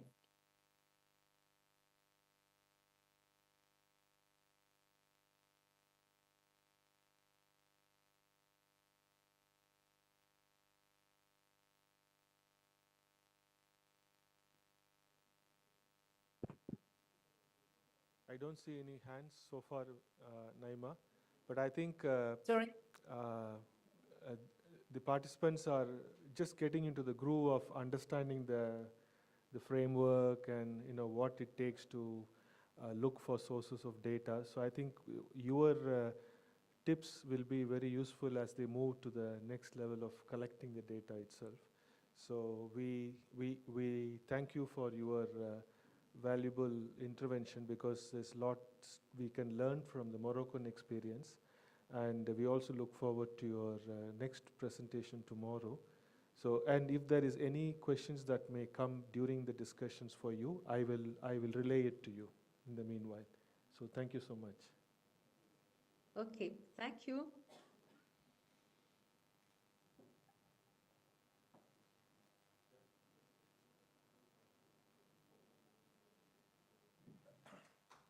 Okay, I think we need to now.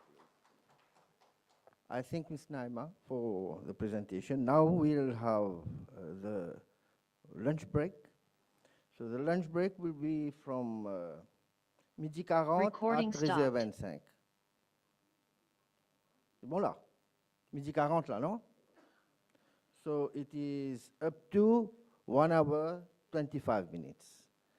So after that, we'll need to be, there will be a presentation.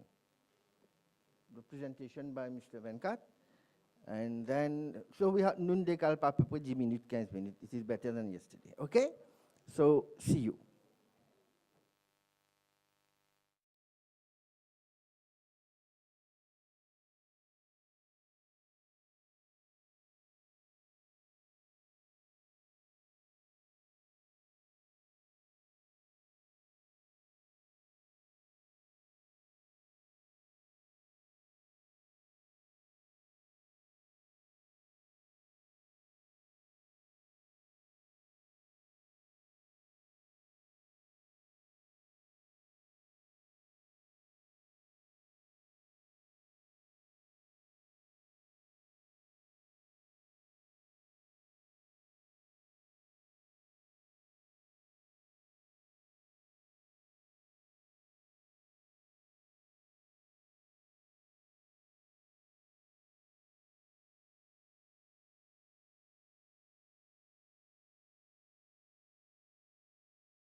About the qualitative questionnaire.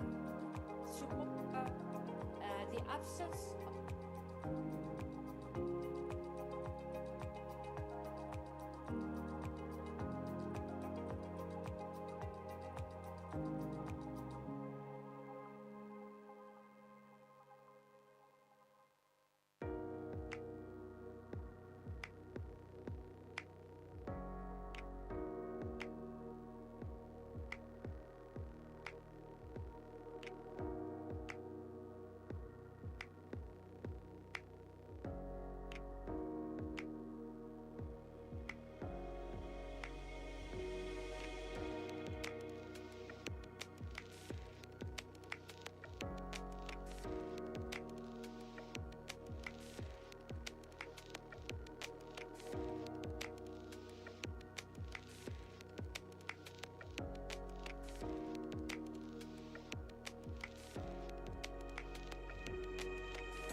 Hello.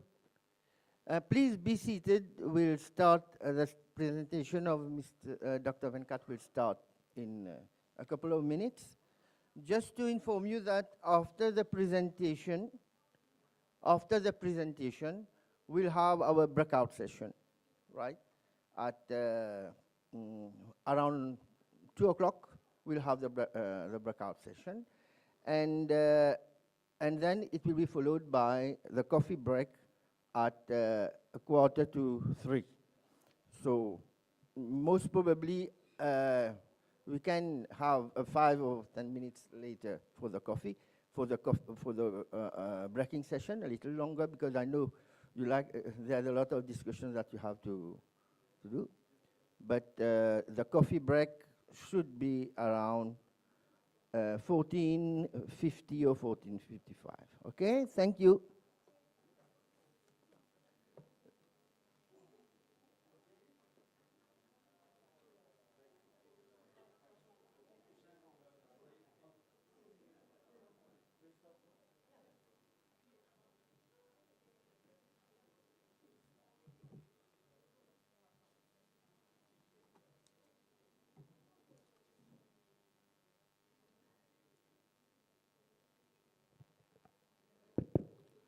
Okay, so we come to the final dimension. Next slide, please. So this is, we moved from the environment, economic, and to education and training to now to the social dimension. So this is something that talks about who participates and how well the communities are involved in the cultural activities and policy making processes. So this is one of the more very interesting dimension. But data is I assume it will be kind of scattered everywhere, because it's to do with numbers of people participating and how they contribute. So this dimension, this provides a framework basically to understand how culture is helping towards building a more inclusive society, and also how it encourage participation at all levels by every community for any key cultural activities. And also it looks at the abilities of people to access culture, in a sense like whether sometimes certain things are restricted, certain cultural participation, so to what extent it is kind of open, and also to what extent it is sort of inclusive. And also it talks about whether issues of freedom in terms of cultural expression and also artistic creative freedom. So what level this is available within the society, and what sort of mechanisms are there in place. And also looks at various cultural practices and various cultural expressions that promotes social cohesion, that promotes sort of inclusion and promotes social values. And also the ability to assess the capacity of culture, how it helps towards like proper engagement of local communities within the cultural life. So to what extent communities are involved at various levels of organization of cultural events, planning of cultural events. So this basically a lot is focused on local communities. And next please. So there are 5 indicators for this. One looks at the culture of social cohesion, then artistic freedom, then access to culture, then cultural participation, and the final is a participatory process. And let's look at it one by one quickly. Next please. So the first one is culture for, next please. Next. Yeah. So this indicator number 18 is on culture for social cohesion. So there are basically 3 sub-indicators. You will see there is a lot of overlapping with dimension 3 when we spoke about education with regard to peace and tolerance and appreciation of cultural diversity. So here, this is basically, there are 3 indicators, sub-indicators we want to measure. One is intercultural tolerance in a multicultural society. So how this is promoted, so we want to find out that. Interpersonal trust between various communities and cultural groups, and also the perception of gender equality. So to what extent that's been promoted. So this, in a sense, the purpose is basically to find out to what extent, at the personal level, people have this view, other communities, other cultural people from other cultures, their appreciation of the diversity aspect, as well as the in terms of acceptance of people from other cultures, both from within the country and outside the country, and also the mutual respect between men, women also, and also what sort of, whether the opportunities created for them are sort of equitable, and also how it contributes towards a larger social economic progress of a country. So for these 3 indicators, one is the intercultural tolerance. Basically, it's about percentage of people who do not object to having a neighbor from another culture. So we want to find out what are their perceptions. B is interpersonal trust. It's basically percentage of people reporting that other people can be trusted. You might be wondering whether this is possible. I will talk to you about the data also. The data is widely collected, globally collected, so you'll be surprised. Then the third one is perception of gender equality. So this is degree of positive assessment of gender equality. So this is all from a subjective perspective, like individuals' perceptions about these 3 things. So normally this data, next please, is collected through some specific surveys are available, international, sometime at national level also it is available. One common survey that is available where Mauritius has participated is this Afrobarometer. Afrobarometer is a kind of an independent research network. They basically run these public attitude surveys. Afrobarometer is based on the earlier one that was started, known as the Eurobarometer, which was there for the European countries. And since 1999, several rounds of this survey has been conducted. This is coordinated by an agency in Ghana. Mauritius participated in 2012, since 2012. So this has been happening. And then since then, it's participated in 2014, 2017, 2020, 2022, and 2024. And the national partner who is responsible for conducting these surveys, probably you may know this name, Stra Consult Limited. So they are the ones who are administering. And the surveys are administered in Mauritius in English, French, and Creole. And a nationally representative sample is drawn, and face-to-face interviews are conducted. They use, and then the results are published. Just to give you one interesting data from this survey, one of the last Afrobarometer survey, 71% of Mauritians said they would strongly like or somewhat like having people from other religion or ethnicities as their neighbors. So you see it is connecting with that particular indicator. So this data is actually being collected. There are also other international surveys there available where such kind of attitudes and perceptions are collected. The one other famous one is called World Values Survey. So over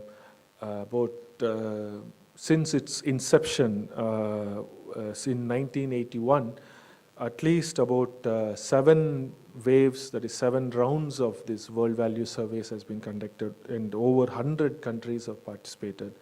I think, I'm not sure about Mauritius, I need to check, but I think it probably it has participated. And they collect under different categories, the perceptions, such as attitudes on democracy, their views on religion, gender equality, social capital, well-being, political participation, tolerance, etc. So using such kind of surveys, we can be able to collect this information for this indicator. Just for those who are looking at,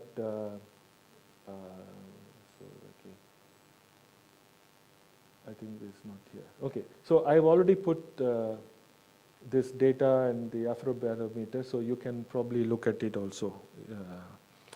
And this, there's a mention about Rosenberg question. For those who don't know what that it is, it was actually developed as an questionnaire item by a sociologist called Maurice Rosenberg. So it was basically, it was a questionnaire item to collect information on interpersonal trust. Since then, it has been incorporated into global surveys like World Value Surveys and Afrobarometer. So that's why they use the word Rosenberg question. Next, please. Sorry? Question, please. On the figure that is mentioned here, I wonder if... Testing. I wonder if the news, the media information can be used also here, or do you only use surveys? Surveys is better because we are looking at as a data point. Mm-hmm. So basically, there should be some sort of a methodology that has been designed, and some kind of questionnaire or some tool has been developed to collect, because this is a very, very collecting information on such kind of very vague general things like personal views and all. It's not exact. It can be interpreted differently. So lot of methodological sort of things goes into this to develop the tools, and also in terms of data collection to ensure that we collect exactly what we mean, because people responding can misinterpret your question and answer for something else. So the Afrobarometer have taken a lot of checks in terms of making sure the data is credible, that what the respondent is giving. But because media means they don't use this rigorous approach, it's just I just collect something and then and sample also. It's just one person. You need a sample to make it more representative about at a national level or regional level. So if a media house does a survey properly, because there are media houses who also run surveys, then it's okay. If they have done like a proper researched survey or a research they have undertaken, then we can use, definitely. Not like one-off interviews, that sort of thing. Yeah, my point was also to make a link to what Naima said previously when she was saying that responding by a yes or a no is very easy, but sometimes not really true. And my point was like, I can give an example. I can give, in fact, 2 examples. We had a minister in a government who wouldn't give permission, approval for building of apartments, of houses, because people of the neighborhood said, I don't want this community. And we have also rioting in a village because of the ethnicity of these people. So that's why this percentage is very intriguing to me. I think that we really have to be careful, like Naima has said, on the results of the surveys and barometers. But then I realize that we don't have any more data from other perspectives. But this is really to be taken into consideration. The thing is, Afrobarometer is a well kind of done, it's like a rigorous methodology that has been tested in many countries. So relying on something that has been already successful in many countries, several rounds, it's been accepted, by the governments, and that is the yes part, I think, Naima also, because this is rather than relying on something that doesn't have a strong methodology in terms of collecting data. So because international surveys that have proven record of collecting and publishing data has been accepted by the countries and usage, it's much more better to use the methodology because their sampling techniques will be kind of standardized, and you can use that rather than coming up with your own thing, which can be lead to weak data. So that's the whole idea. We are suggesting this, but if it's not there, then we look for alternative. But fortunately, in Mauritius' case, they participated. That's my point. So why not use something that is already there and then build on it? Maybe there are other studies and like other surveys which I mentioned earlier. If it's available, you can also bring in, because sometimes like sociological, social science discipline people would be probably interested in doing some data in the academic institutions. So that also can be looked at for potential data sources. Okay, so next one, please. You can go to the next indicator. Next. You've come here already? Okay. So this is,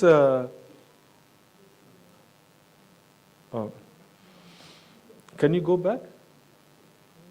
This is in, no, okay, 19. Okay, fine. Are you in 19 now? Yeah, okay. Next slide, please. Okay, fine. So this one is an indicator looking at artistic freedom. So the level of support given for artists for their expression in terms of their art, and also the identity in terms of the status of the artist. This is very useful to look at, because in a typical in a sort of national context, there could be arts or artists practicing something very traditional in a remote geographical place and not really recognized.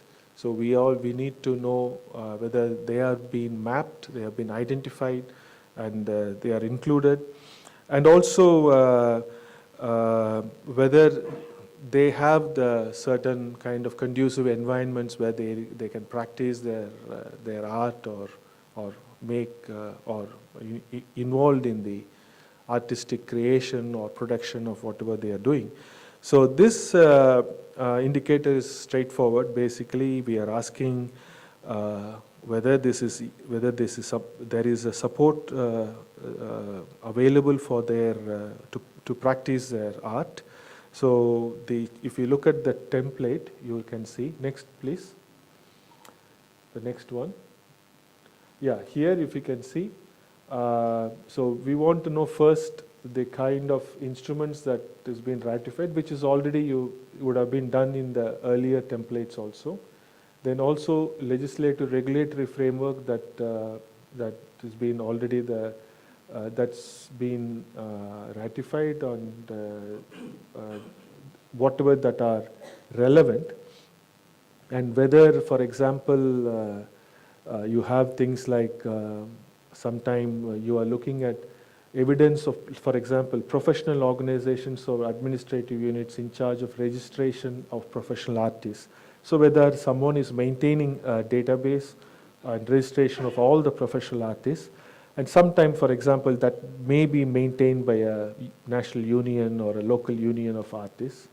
And similarly, we want to look for any evidence of policies that support the recognition and advancement of women as artists and cultural professionals and creative entrepreneurs. So we are looking at evidence, basically whether some kind of law is available or some kind of registers available that lists all the professional artists.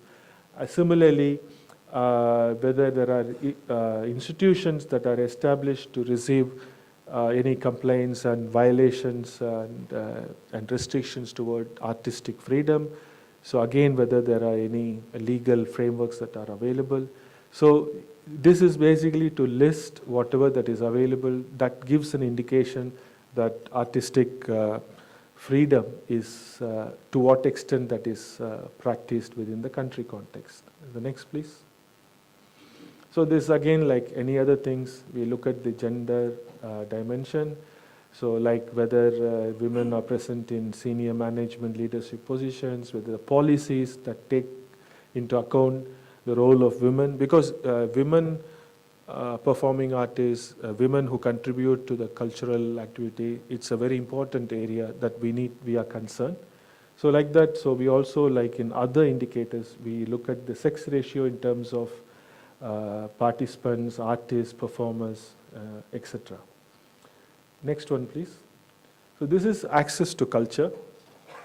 And this is purely, it's about cultural infrastructure that is available with regard to the distribution of the population. Say, for example, we are looking at, say, a facility like museum or library is there, and to what extent it is serving the population where it is located, whether these facilities are evenly distributed. Sometimes they tend to be concentrated in urban centers, which means outside the urban areas we'll have less access to museums and art galleries and things like that. So we want to map to see where these cultural facilities are and to what extent this will tell us what kind of people are likely to. I'm talking about the immediate community, but people also from other side can come, but the location will encourage the local community to better utilize these facilities. And this complements with the earlier indicator 4, because there we are only giving number of cultural facilities within a city or a country, and here we will map it up with regard to the position where it is in terms of the population where it is located, whether it's urban, semi-urban, rural, etc. So for this, next please. The data is basically again administrative data. We need to get also information on the local population as well as the location of all these cultural facilities. Next one. So this is how it looks like. So for example, cultural facilities like library or museums, everything, and then we then do the calculation to create the standard deviation in terms of whether it's likely to be within more in a certain location as opposed to the other areas, and what percentage of them are these cultural facilities are available by the region. So here we do it by region wise. We can say, I don't know how it's divided. So Mauritius, maybe north, south and all. So for each region, we have the population figure, and then we start giving the number of libraries, a percent number, and then the percentage from the overall, calculate that. And then we do that for each of these categories: libraries, museums, art galleries, performance venues, cinemas, etc. So by plotting that, we'll be able to get a kind of a larger picture in terms of regional spread of these cultural facilities. So whether it's evenly done, or is it concentrated in one area as opposed to other region. Next one, please. Again the same, we have gender dimension to this. Next. So this is cultural participation. This is an indicator which basically has 4 sub-indicators. One is cultural site visits, like we are recording number of visitors who are visiting these cultural sites. Let's say Apravasi site means like what is the annual percentage of people are coming there, and whether that has gone up or gone down, the difference we need to calculate. Then also cultural attendance in terms of people participating in a cultural activity, like a festival or any cultural show where people, traditional ones, where people participate, that we take the last 12 months as the category to calculate the percentage. Then individual cultural activities, that is the people who have participated in cultural activities at home in the last 12 months. That is, at home means basically from their home environment and who have participated in any cultural activities. And then using of internet for cultural purposes, whether percentage of individuals who have used internet for cultural purposes. So this is a very can be a challenging indicator to collect data, because unless this data is available, it will be difficult to calculate, except for A and B, where you should be having data. So the purpose of this is we want to know how many people are visiting these sites, and out of the total proportion of the population, what proportion is actually attending this cultural facility, and then to what extent people are engaged in day-to-day practices. So through household surveys, these cultural activities like time use surveys, we can actually get this information. And also the other one is monitoring the role of cultural activities online. So for this, the data sources would be, next one, is basically, as I said earlier, the same Afrobarometer is one good source to find out what people are doing. And also, for example, I've given you a sample data which is collected by, published by the Mauritius Arts and Cultural Statistics Bulletin. So there, it is giving interesting data that cultural event attendance rate, that is around 52% among the urban population and 25 to 30% in rural regions are attending these cultural events. 35% of all state-supported festivals take place in open public spaces like Mahebog, Waterfront Festival, Eid and Diwali village events. So this is what they are producing as a bulletin. Such information is already being published. So it is available in a sense. So it's question of finding out what other information we can get in terms of understanding to what extent participation of people in cultural events, both at the local level as well as at the national level. Next one. So this is that template. So as I said, we want to do the 2-year comparison, because so that we'll know whether the trend is going up or coming down. And the various cultural facilities, we want to see what number of visits, and we can get an aggregated figure for the entire country or for the particular city. So this is the template by which we have to populate the data. The next one. So this one is cultural attendance. So if you see, again the data is collected. It says population age 15 or over. So, and then we categorize the age group, and also by gender, and also by the income quintile, and the various types of cultural attendance. So libraries, basically visits, museums is basically again visits, art galleries, then performance venues, people who buy tickets and go and watch these performances, traditional cultural spaces. So this is something we discussed even on day one. We need to have a definition of what we mean by the traditional cultural spaces. Today also, I had some discussion. Some said, if it is happening within a temple, is it a cultural space, or is it happening outside the temple, is it a cultural space?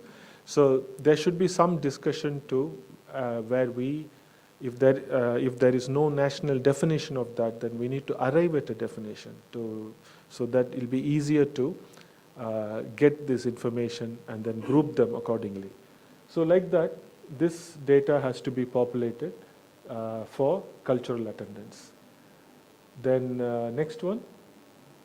This is for individual cultural activities.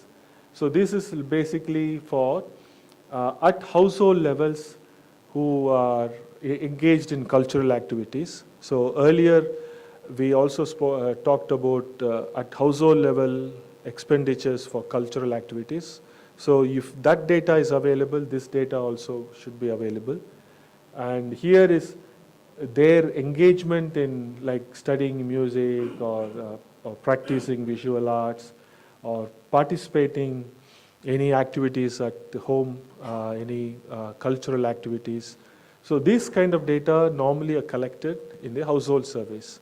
So there is a couple of household surveys where we think there could be some information, maybe whether it is available at detailed level or is it at a larger aggregated level, that we have to see. So again, this data is grouped by gender, age group, and income quintile. Next one, please. And this one is the same, another one for data for collecting using of internet for cultural purposes. So this is something data, I don't know whether it's collected, but maybe I spoke about the ICT survey. I don't know whether the ICT survey collects this, but generally in international surveys or like conducted by the International Telecommunication Union and all, they all sometimes collect some data on the kind of the usage of websites for purpose. So within that, we can try to look for information on individuals using the internet for accessing cultural information or to learn something or to explore something that relates to culture and heritage.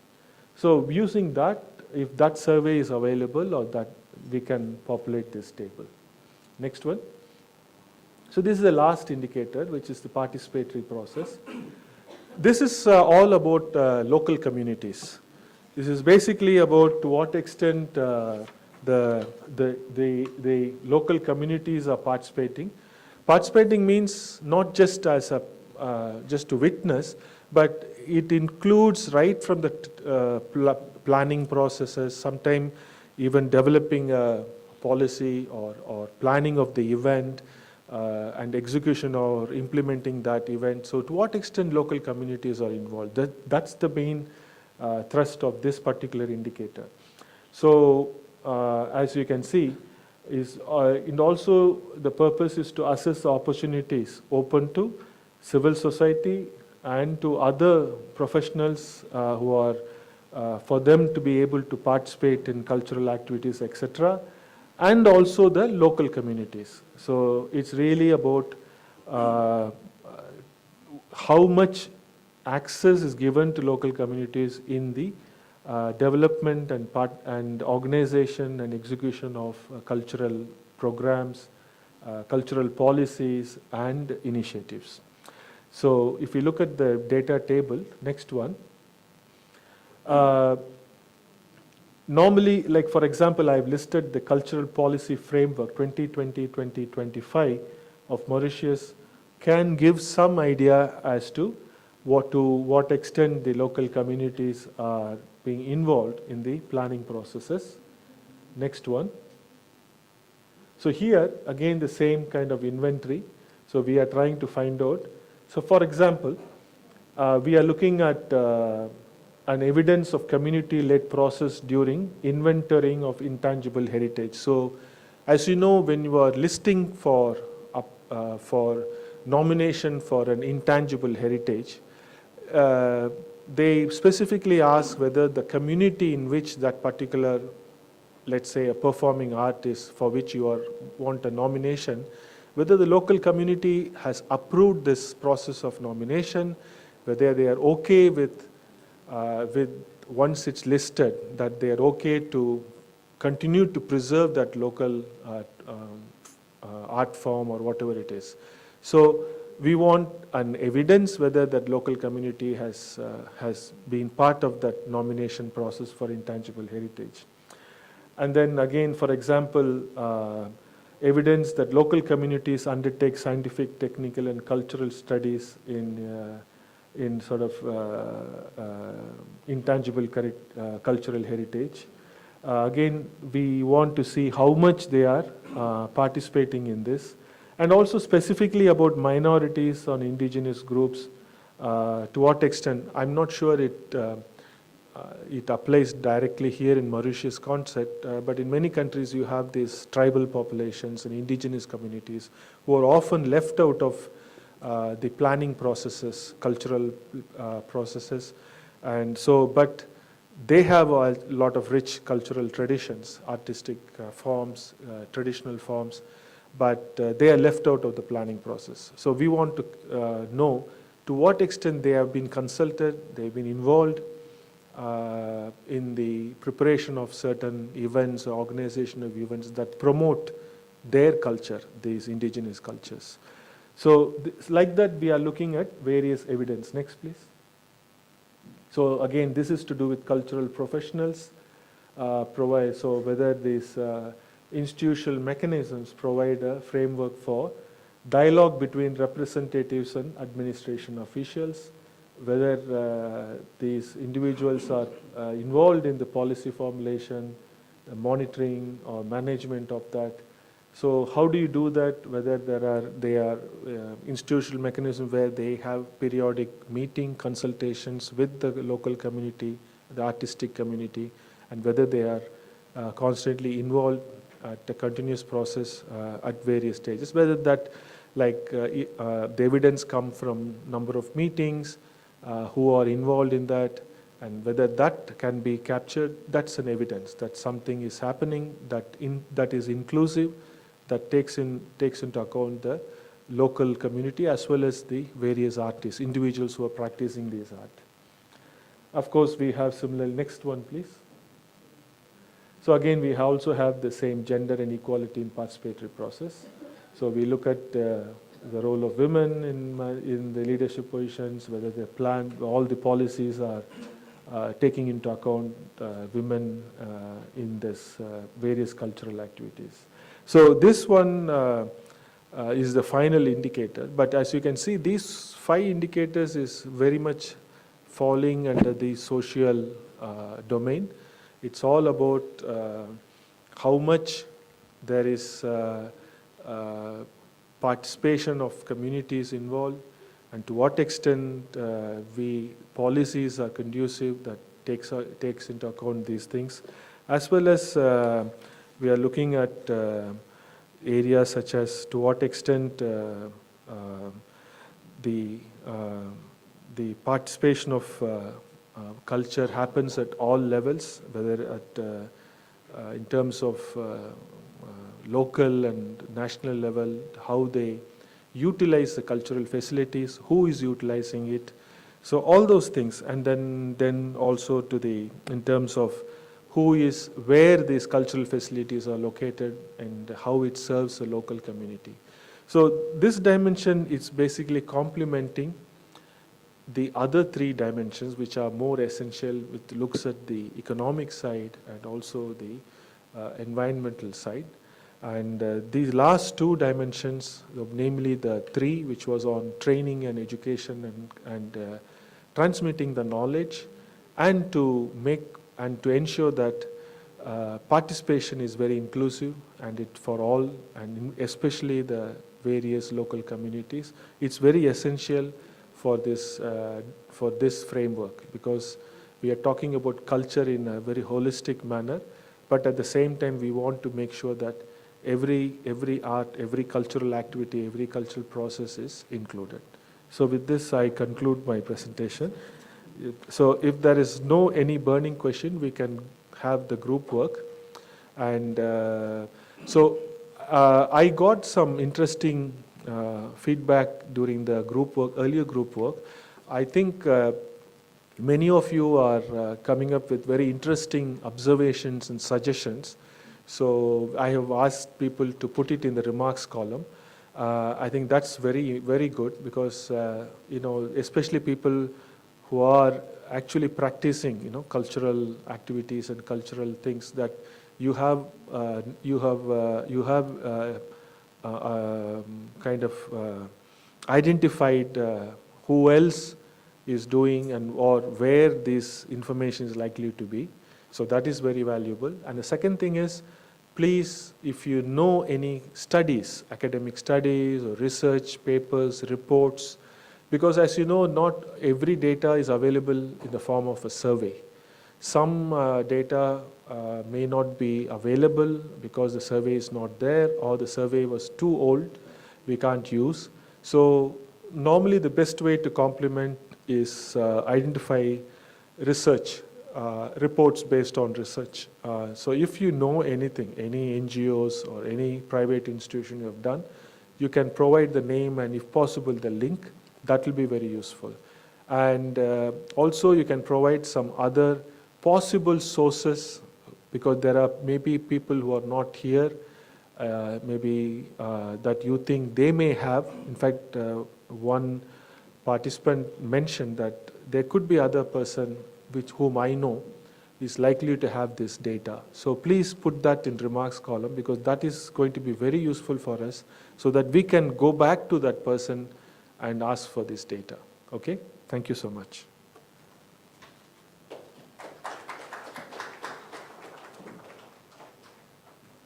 Okay, thanks, Dr. Venkat.